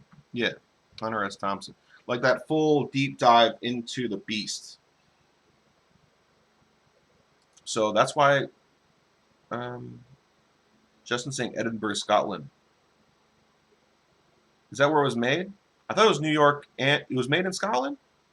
Capote. Oh, Capote's good too. True. True. Edinburgh. I want to go to Edinburgh. I want to go to the Royal Tattoo. Royal Tattoo. Okay, YouTube video of the day. Tom's YouTube video of the day. Royal Tattoo. Let's see. Oh, this is so cool. I gotta go to this thing, man. Look how cool this is. You know, people who've been following the Tomcast knows I love a good marching band. Jackson State, Mississippi. Sonic Boom of the South. This is the next best thing. The Royal Scottish Tattoo. I want to go to this. It's like all these marching bands, dude. This is so cool. If only you could hear it. It's all the bagpipes. Terrifying, haunting, beautiful, mystic, mysterious, enigmatic. Look at these guys. Would you mess with them? God, no. Who would mess with these guys? It's artwork in motion. It's martial. It's militant. It's beautiful. Look at the colors. It's fantastic. I love it. Look at these guys. Okay, I'm gonna post a link to this. Very cool. Let's post a link to the Royal Tattoo. I was enchanted by the music, and I forgot where I was. Drew O'Hara, #1 fan. Welcome to the podcast, Tomcast video thing going on.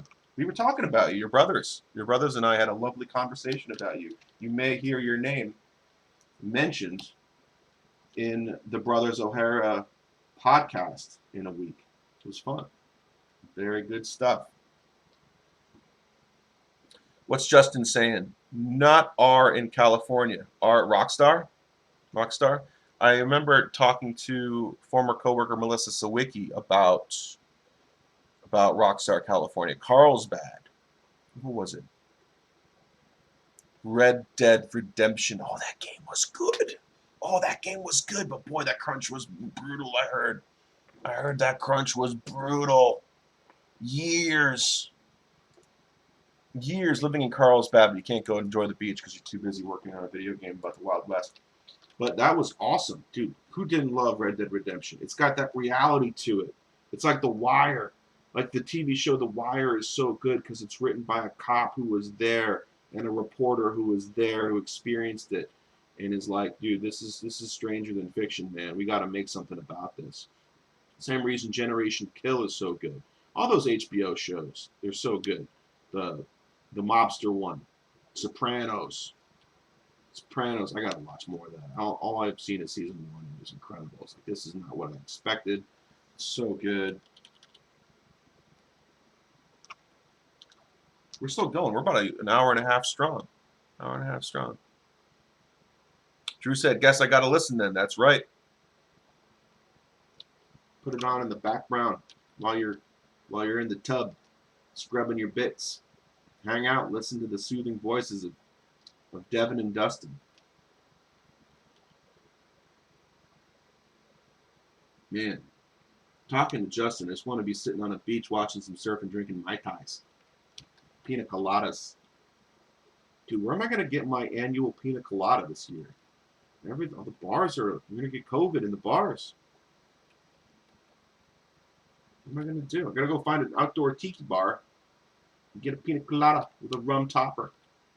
I don't even like rum that much. I drink it occasionally. I got so sick on rum when I was in college. 19 years old, came home. My buddy Johnny Bullock got like a fifth of rum from Portchester, and we did shot for shot while his dad watched. And I puked all over myself. My mom tried to take care of me, and it was just a mess. Just a mess. I couldn't drink rum for like 8 years after that.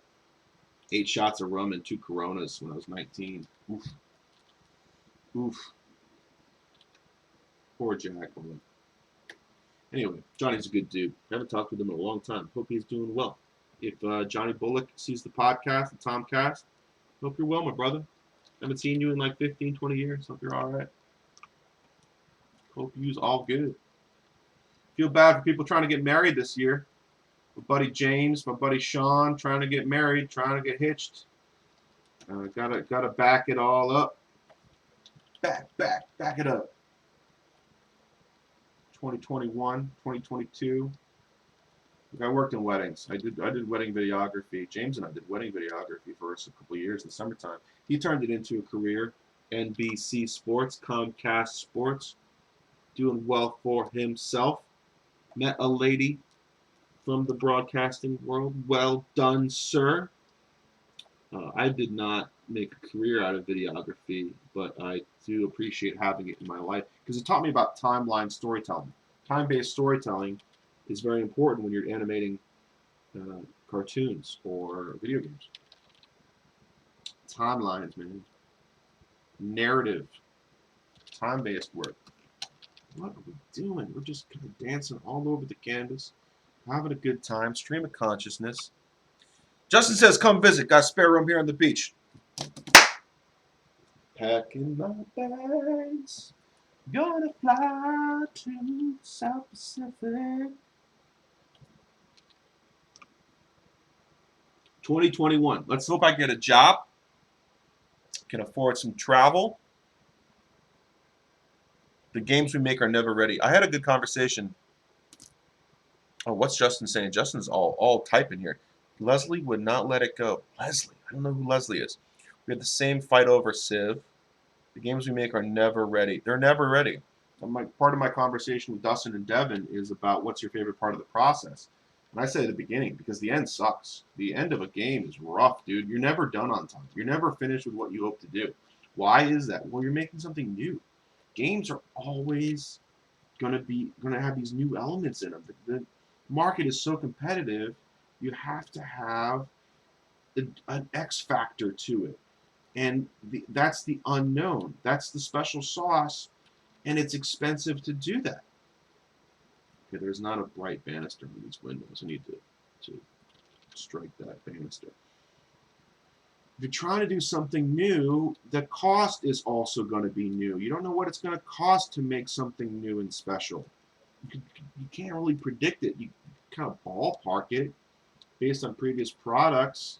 Say maybe a third. Maybe every budget doubled. It's going to cost twice as much, take 3 times as long as you expect it to do. I think that's the closest thing. Twice as much, 3 times as long.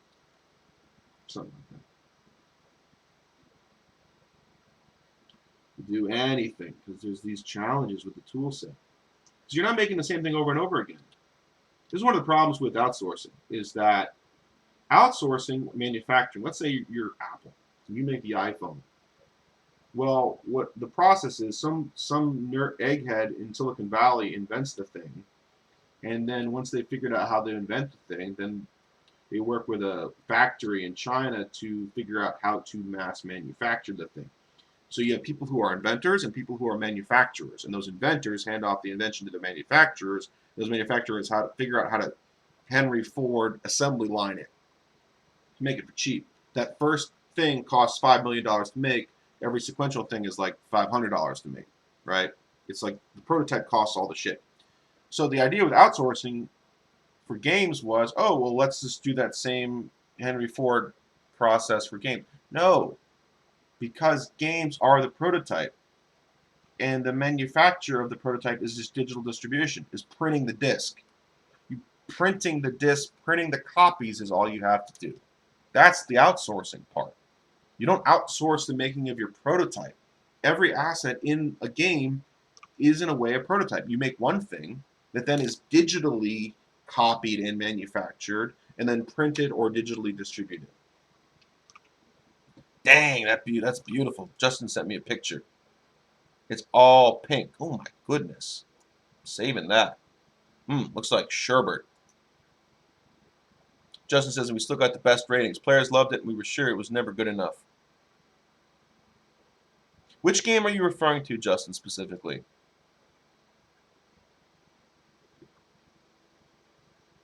Were you on? He was on Facebook too. There was a short-lived Civ Facebook, man. That was, man. I feel bad because I was too busy working on. I think we were on Civ 5 at the time when Facebook was being made. It was expansion pack. I forget. That poor project was like the bastard stepson of Firaxis. It got so little relative attention compared to every other product that was in the building. And I remember there was another programmer who was crying one day when he left. What was his name? Shorter guy, nice though, maybe Irish. And his going away party was pretty sad because he was emotionally very connected, very proud of what he had done, but clearly very frustrated by the process. He went to 2K. Hickman? No, that was an animator. Chris Hare. Chris Hare, I think. Remember him? Good dude. Yeah. I got a problem, ladies and gentlemen, checking my Facebook too often. So this is actually good because Facebook is occupied. I can't be scrolling on the Facebook while y'all watching me.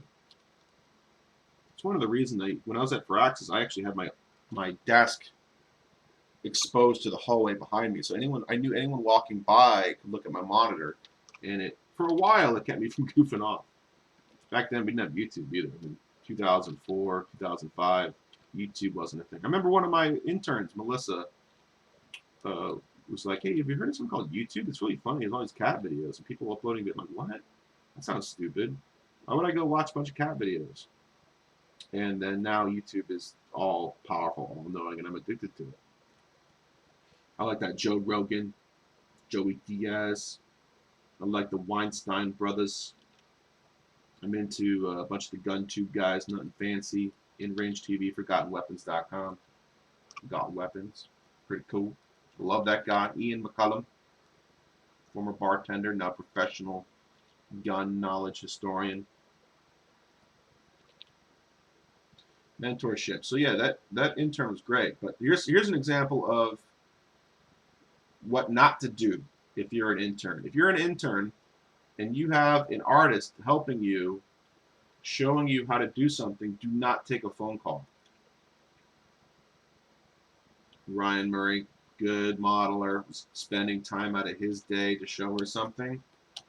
Phone rang. She took the phone call without even saying, "Excuse me, this is important." She just was, "Hello, how you doing? What's going on?" Ryan's like, she was gone. Next week, maybe a couple weeks after that. Unforgivable. You don't do that. You don't do that. Pay attention. If it's an important phone call, say, "Excuse me, I'm really, really sorry. I got to take this. It's my mother. She's in the hospital." Or just hang up and call him back. "Hey, can I call you back? I'm in the middle of being mentored right now." Everyone understands that you got the phone because emergencies, right?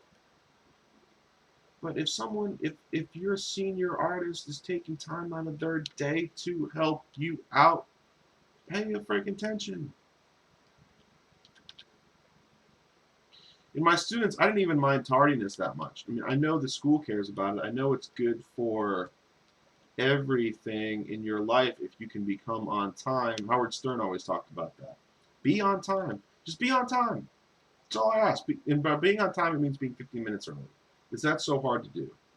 That's one of the lessons Stern always talks about, and it's one of the reasons I think he's become so successful, is people know he's going to be there. He's going to show up. I mean, lately it's gotten a little bit more. I mean, the guy's had a 50-year career, and now he does, 1 or 2 days a week. It's a little bit more frustrating for the fans these days because he's inconsistent. I think that's a criticism I need to follow too. I'm like, I don't have any consistency. I do this whenever I feel like doing it, and hopefully I'm catching an audience who is waiting to listen. I might move this thing to Twitch eventually to get the bigger audience in case I can't get a career back in any kind of short time. What am I doing? Keep getting off what I'm supposed to be doing. So this thing pops out in front of the shadow just a little bit. You want to have some like bricks and like debris falling, maybe some holes in the wall. Bricks come shimmying out of this wall.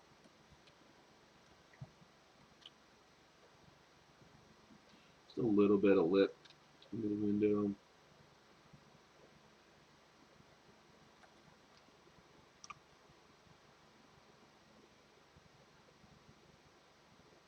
Justin says, yeah, game devs are creating a new recipe every time. Everyone.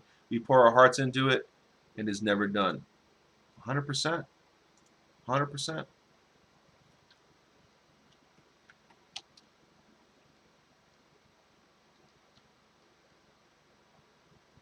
Zelda was pretty done, man. I'm like 95% thrilled with Zelda. The only thing that disappointed me in that game, Breath of the Wild, I'm talking about, was the ending. Because the world is so huge and so big and so satisfying that when you actually get to the final boss, it's not as impressive as some of the side things.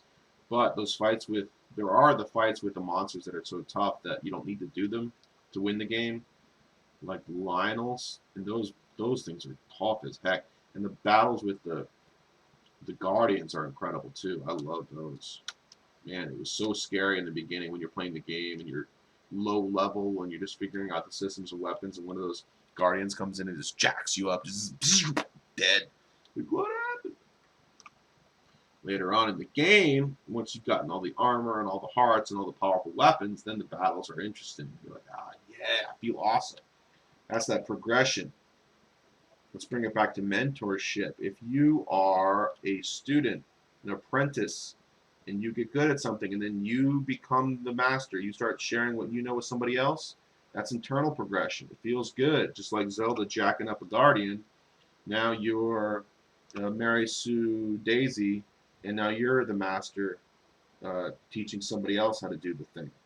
I'm feeling pretty good about that. You know, Yoda probably felt pretty good when he became the master. Baby Yoda is going to be jacking up stuff. Mandalorian season 4, when he grows up, 250 years from now, teenage Yoda is 250 years old. Maybe, who knows? Good lord, Mandalorian was so good.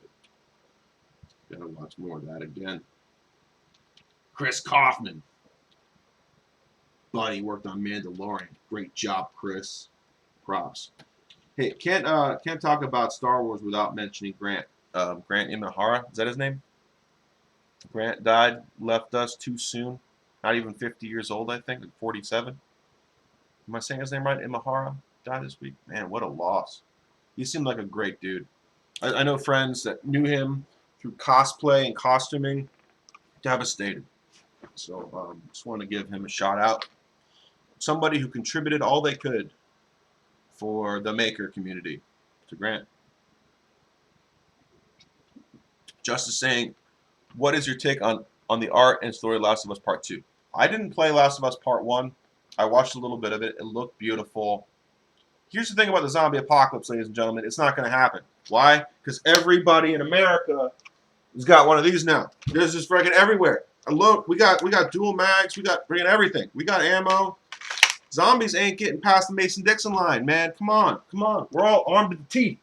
Look, that whole scenario in, like, Walking Dead ain't happening. We got more bullets than people on the planet just in Pennsylvania. Ain't happening. Ain't happening. So I have to put myself in complete fantasy land when we're talking about Last of Us. And I heard part 2 is a little bit more social justice warrior-y. So I'm not even going to go there. I played a little bit of I'm trying to remember. I played like a level or two of Last of Us. And I remember being very frustrated with the gunplay and how tough the zombies were. And I don't know what the feeling is. You should ask Dorian. I think Dorian loved it. My friend Josh Hardy loved it, the first one too. Something about the sound of the clickers like really freaked him out. I think it's the same people who like horror movies. I don't like horror movies because I don't like watching people do stupid things. In my fantasy time, I want to watch a TV show about people who are doing smart things. I want to see smart people presented with challenging dilemmas, solve them. Star Trek Next Generation. It's kind of perfect. Smart people solving interesting problems. Mythbusters. I like that. I like that. That gets me excited. That's why I want to spend my time being entertained with interesting challenges kind of stuff. Aliens, was my favorite movie, and there's that dumb lieutenant colonel, but he dies so early. That's not true. He gets knocked out pretty early. There's a consequence to his stupidity, and he gets penalized for that. In media, I think about Lost. Just characters that you had high hopes for doing dumber and dumber and dumber things throughout the TV show. If I can, J.J. Abrams, like that's Star Wars. Like characters you want to like doing dumb things, it's really frustrating. The J.J. stories are really frustrating. I liked Super 8 a little bit. There was a lot of nostalgia in that. I think J.J. plays a lot of nostalgia and doesn't actually have a lot of substance. His Star Trek series has looked great, but they were lacking on what made Star Trek. Original Star Trek was great because it taught you something and showed you how to solve problems in an intelligent way. And the J.J. Star Treks are just these action flicks. They're just, can't stand it. I know you planned it. I'm a sensei. This Watergate. Motorcycles jumping over jumps and laser beams and stuff. That's cool. It's not Star Wars. Or Star Trek. It's more Star Wars than Star Trek. It's its own thing. Like shoot, JJ. I mean that's probably why JJ got Star Wars, because he made Star Trek into Star Wars. Like shoot, JJ's Star Trek is better Star Wars than his Star Wars is. That's telling, isn't it? That's telling, isn't it? Like they should have got Chris Pine to play Han Solo. Maybe. I don't know. So what do you think? Indeed, but really good story. So I guess Justin likes the story of Last of Us. Drew says can't stand the stupidity in horror movies. The reason I don't watch most either. Yeah, I'm right there with you, Drew.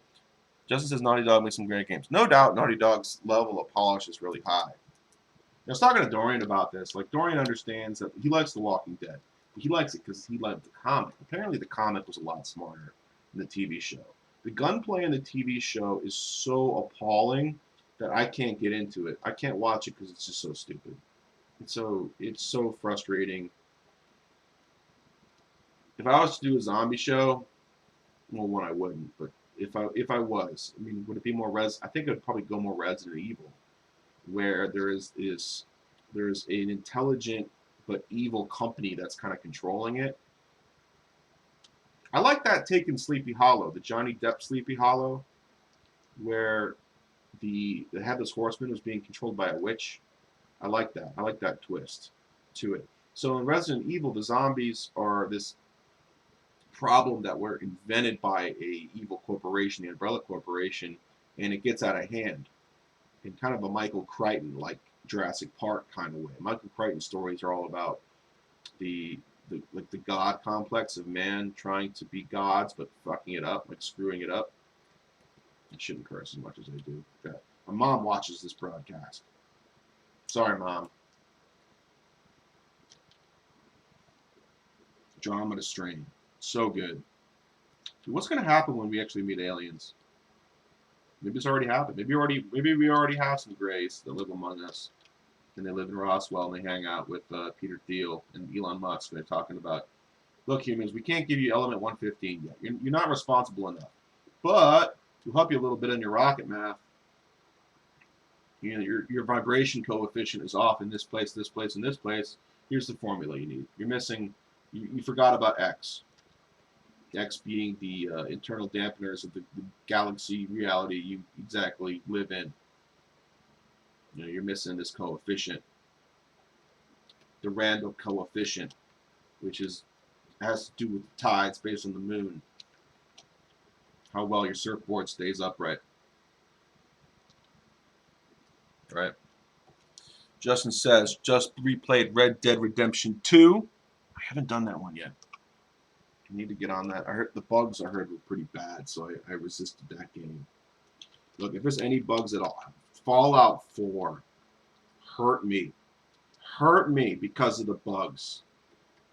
Dude, I lost a hard drive because that game was so buggy, it broke my computer. I lost photos, information, tax documents, because that game broke my computer so hard. I am so risk adverse when it comes to buggy content. I probably I'm resistant to play more Bethesda games until I know the game's 100%. So when I heard even Red Dead, which I know is pretty well made, had bugs in it, I'm not going to mess with it. It's like having a bad trip. I've never tripped on acid or psilocybin or mushrooms or anything like that, but I've heard that if you have a bad trip, it's really scary and you don't think you can get out of it. I'm too afraid of my computer breaking to get in any game that's remotely buggy. Probably should get the console version. Maybe it was a console version I should pick up. My PS4 is working again. I fired it up the other day. I haven't played my PS4 since Metal Gear 5, like 3 years ago. I fired it up to put Disney Plus on it. Watch the old Werner von Braun. Dude, we're going on hour 45 minutes. Justin's got another fantastic story. Bugs. The art bugs will break your brain. Another fantastic story. You talking about Fallout 4 or the bugs of Red Dead 2? Drew, what are you playing lately? If you're still in the broadcast, let me know what you're firing up. I know you guys are sailing. I mean, that's playing a game. That's cool. Sailing boats is a great competition time. I'm too afraid to ever own a boat because I know I would jack it up. I know I would ground that boat on a reef. I'm excited. My friend KT's got a boat now. We'll sail with them. We'll be going Mark James's boat one of these days. Sailing's good. It's an all-encompassing experience. It appeases all the senses. It's one of the best things, one of the best cures for getting your mind off work. I used to go down and sail in Baltimore, and I'd be stressed out at Firaxis and take off early on a Tuesday, make up the time later. So get out, get some sunshine, get some vitamin D, get some wind in my hair, wind in my beard. Get out there. How are we doing, everyone? How you guys all doing out there?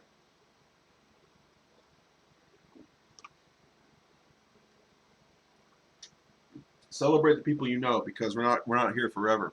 Poor Grant. Let me get his name right. Grant Imahara? Grant Imahara. I was saying it right. 49 years young. Let's read his Wikipedia page. Let's give him a little bit. Grant Masaru Imahara, American electrical engineer, roboticist, and television host. He is best known for his work on the television series Mythbusters, in which he designed and built numerous robots and specialized in operating computers and electronics to test myths. Prior to his television career, Imahara worked at Lucasfilm in the THX division as an engineer and in the Industrial Light and Magic division of visual effects. Man, 49 years young.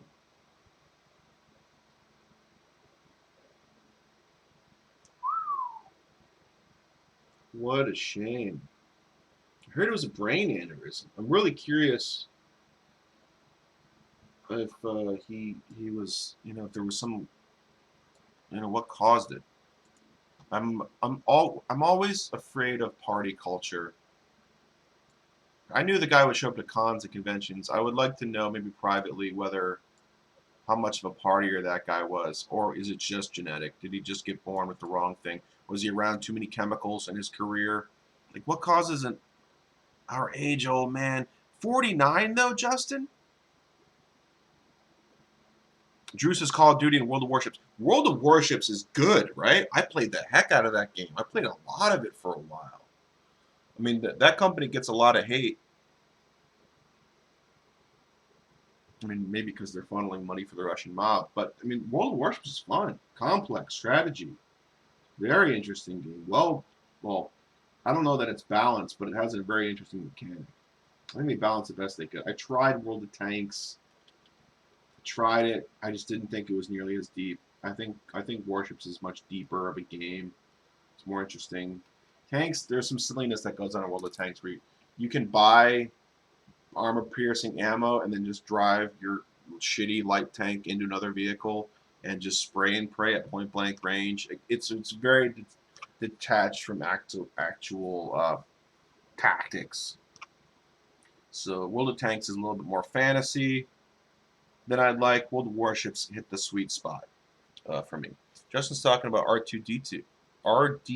What? RDR2? Red Dead Redemption 2? Oh, okay. I thought you were talking about Grant Imahara or R2D2. Red Dead Redemption 2. Tanks wasn't as great. Yeah, I agree. I agree. I tried it. I uninstalled it. Those games are also huge. They're giant updates. It used to frustrate me too the way that that software was engineered. It would slow down my entire computer while it was updating. Really frustrating. I couldn't do anything for the first couple of years I was playing World of Warships. Cool though. My favorite were the battleships. Big gun ships. Never got to the World War II stuff though. Always was like stuck in like late dreadnought kind of era. USS Texas might have been the best thing I had, I think. Which I wanted to visit on my road trip. I was really sad. Part of my road trip around the country, my plan was to stop in Houston and see the USS Texas in berth, but just last year it had been closed because the hull's leaking. The hull's like all rotted and rusted out. Well, Justin, thanks for hanging out, dude. You gotta bounce. Cool. Thanks for saying what up. Talk to you again soon, I hope. I should get this. I should log this out. I will talk to your friend Justin. Happy to entertain conversation with anybody looking to improve their skill set. Yeah, man. Wow. Wow, wow, wow, wow, wow. Thank you, Justin. Good stuff. People saying likes. Who's liking the video? KT's liking it. Thank you, KT. Mentioned you in the stream today. Very excited about your new toy being a sailboat. Very, very cool. Excited to see you and Shro go for a ride. Let's see. What are we doing? Let's do our general appraisal of the piece. Let's do some self-critique right now. Let's talk about what we got going on. Got some good feedback from former boss Dan Halka talking about making stuff more clear on the water. One of the problems I had earlier in the piece is the water had too much contrast in it. So let's open up an older version of that. Let me see. I've got to find a version of this. Let's go back to maybe version 9. Yes. So version 9 here, I added the green crane on the left, as you see here. The water is high contrast, and even though the water itself is more dynamic, I was feeling pretty good about how this water looked. It was distracting from the important elements of the scene. So client suggested we lighten it up. Feedback from Halka was to maybe simplify it down a little bit. So that's why we have what we have here, where the whole scene is a lot brighter. The sky is getting a lot lighter. So when the water goes lighter, the sky has to go lighter above that. Because if the sky is, because the water usually reflects the sky along with moisture being what filters out all their light sources. So the water is letting blue particles through while retaining everything else. But in general, the sky is always going to be lighter than the water unless you have some illumination, like some glowing back algae or sea monsters or lit boats or something. Artificially lit water, different story. But if it's reflecting the sky, you got to take some of that brightness out of it. So water comes up, sky has to come up. And then I've tried to fill in some of the troughs in the waves with more reflective areas so we have a more consistent water field.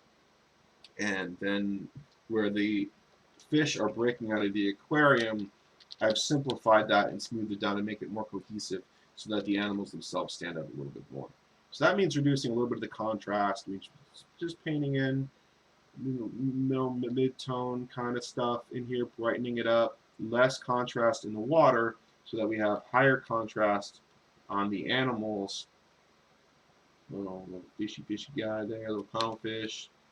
If we increase the contrast on this like manta ray, let's give him a little highlight there. It's kind of fun. Little like highlight thing here because it's kind of wet. It might be kind of fun. Let's give him a little highlight. And then a little bit more dark. Lower the band. So these high highs and dark darks increase contrast, which makes the thing pop out a little bit brighter. Let's hit that turtle just a little bit more, a little bit lighter there, a little bit lighter there. Lighter there, lighter there, lighter there. Got a little jelly. Not jelly. What am I saying? Seahorse. Seahorse. Died there.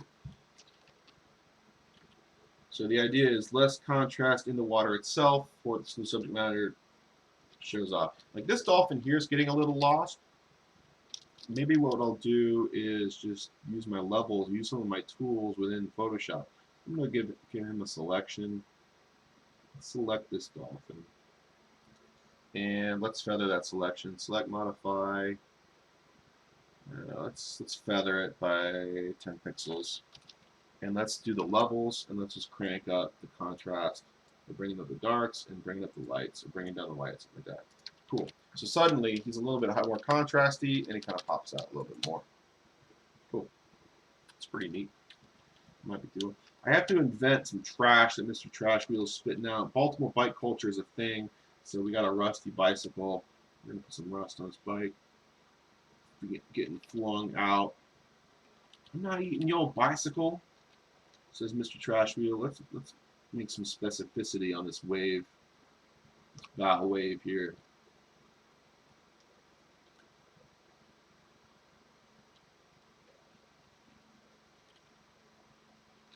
Sometimes shape is just nice by itself. Like big brush marks, big shapes feel pretty good. All right.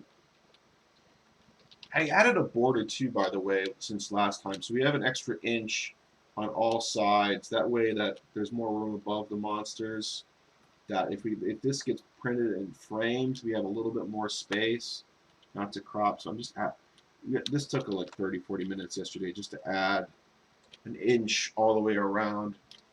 And you have to add and fill in just a little bit of information to blend that into what I had before. Get some reflective glassy bits here.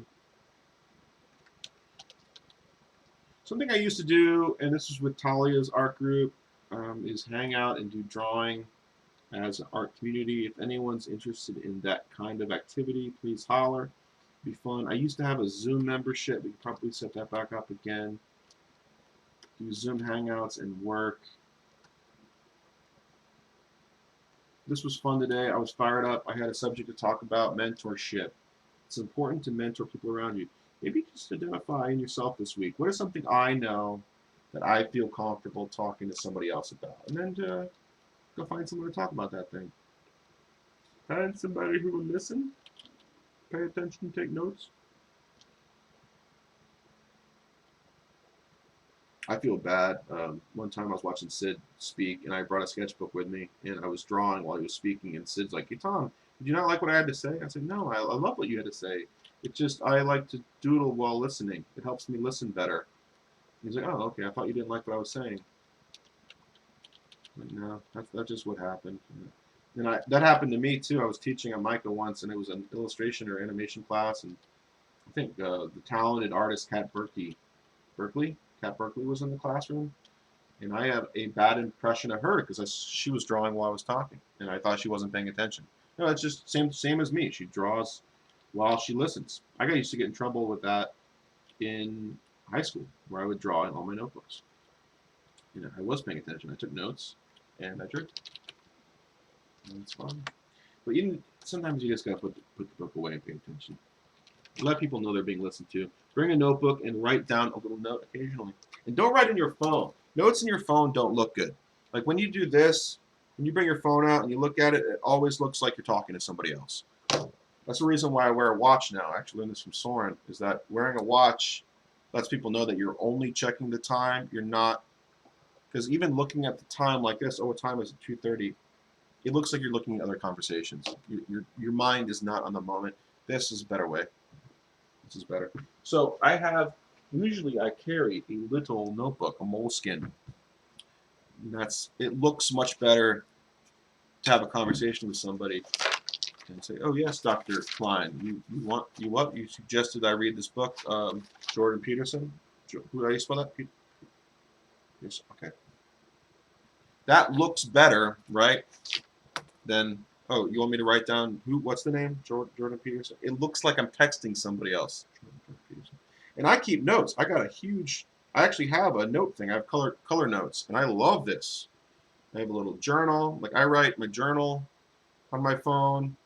This is fun, and I am actually taking notes. But I see the way people look at me when I pull this thing out to write something down. If they don't believe it, they don't believe I'm writing something down. They believe that I'm getting selfies from friends. LeGrand E-scooters make fun trash. Oh, that's a good idea. Also, the aquarium turtle could be in the three flipper turtle who just died, Calypso. I was thinking of that. I love I love Calypso. Yeah, we could put him in. I'll put him in too. The turtle's a terrapin. The turtle's actually a Maryland terrapin, so I could put in Calypso somewhere. Maybe down here.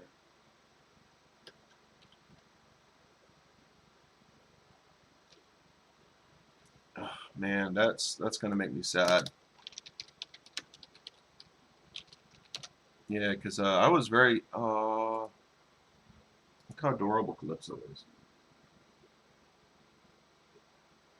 Yeah, man, I'm gonna cry now.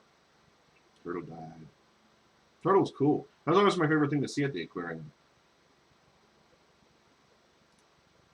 It's pretty dope. It's an awesome photo.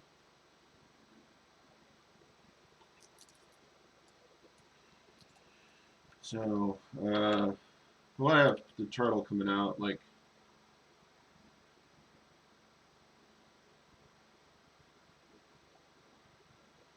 somewhere like maybe surfing.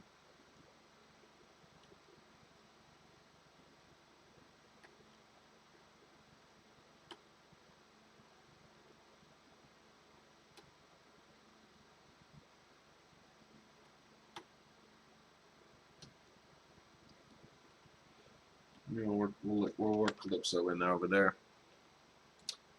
Yeah. E-scooter, fun trash, dude. Those e-scooters things are terrors, aren't they? Yeah, we're gonna have a scooter coming out of here somewhere. Mm, here.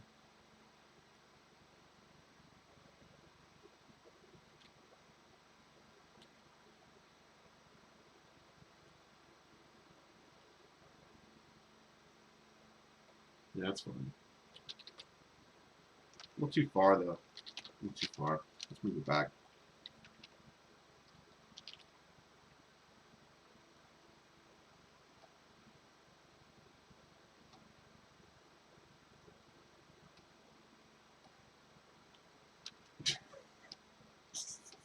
So trash wheels is like spitting out scooters and bicycles and like those speak a bunch of rollerblades and stuff too.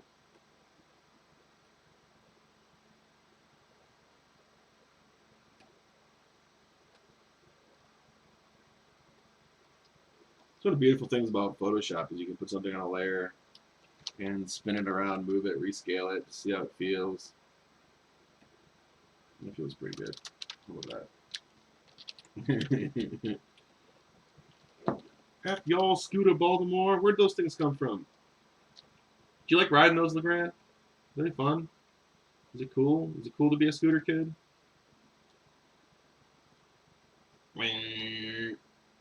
Dude, I don't know that I like them, but then again, I got a ticket from Baltimore PD for riding my bicycle on the sidewalk.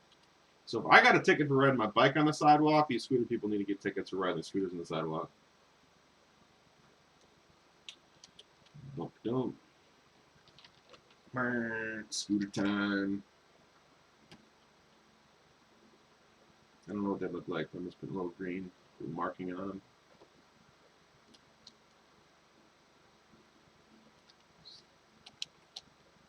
Got a camera with that.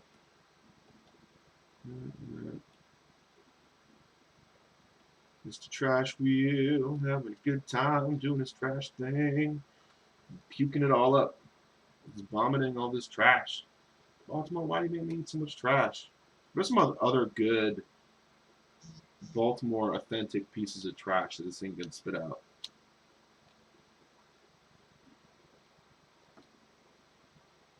Ooh.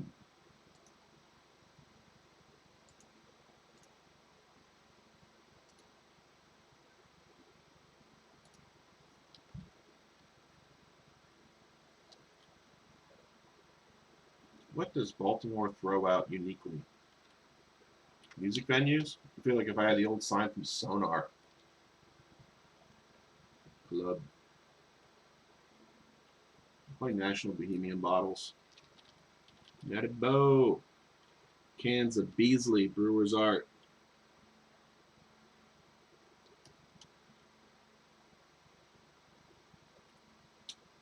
I like that Brewer's Art Petroluse. It's a brown bottle.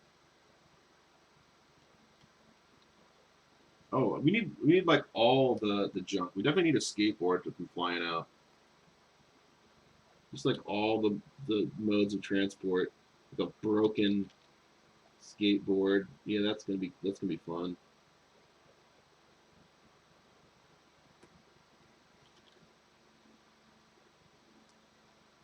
The busted up deck.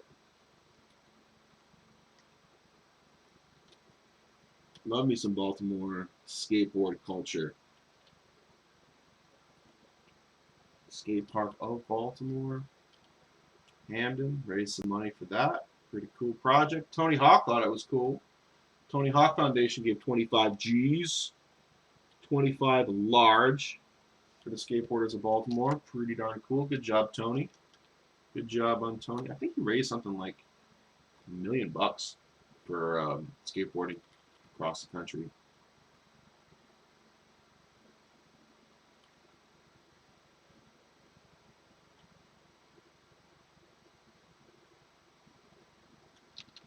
That's pretty cool.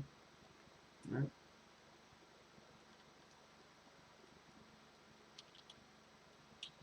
Pretty cool. Running out of steam, ladies and gentlemen. I'm feeling like I'm waning on the podcast. I'm losing my energy.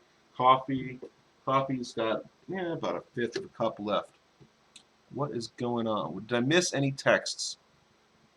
I got 2 hours today. What a long podcast. Tomorrow I'm going to be watching Empire Strikes Back with my friend Josh. It's his birthday. Happy birthday, Josh.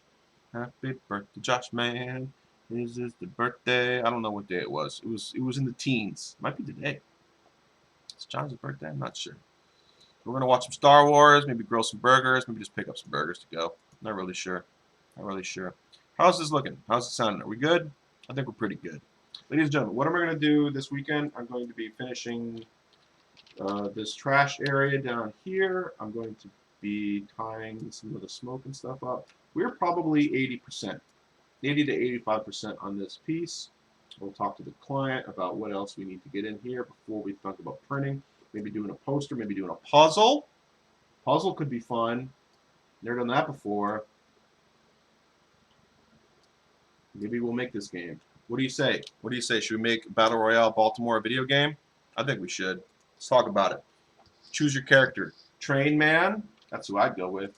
Stomp on everything. What if you could have a Battle Royale with asymmetric characters? Like in size. What if you could mix Battle Royale and Katamari Damacy? And you're just like rolling up stuff. You're rolling up characters and getting stronger and bigger and bigger and bigger. And at the end, it's this giant kaiju fight with like Gigantor fighting Macross Plus, fighting Daisy Warhead, whatever. What's the character from kaiju movie?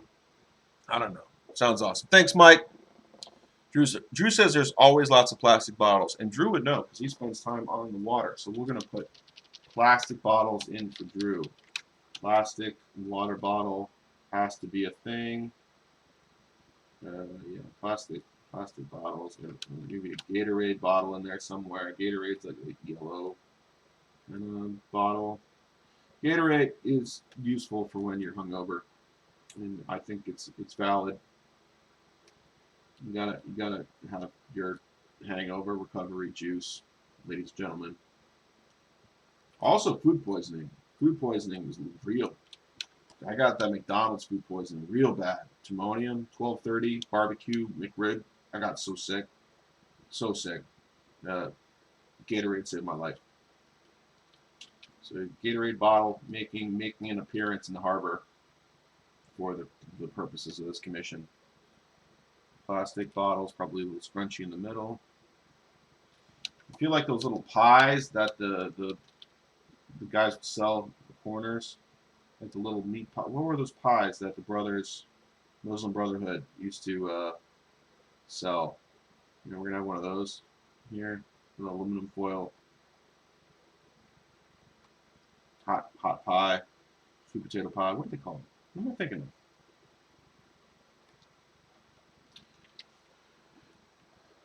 Chicken pot pie.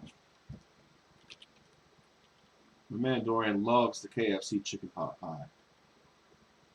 Loves it. I like a chicken pot pie once in a while.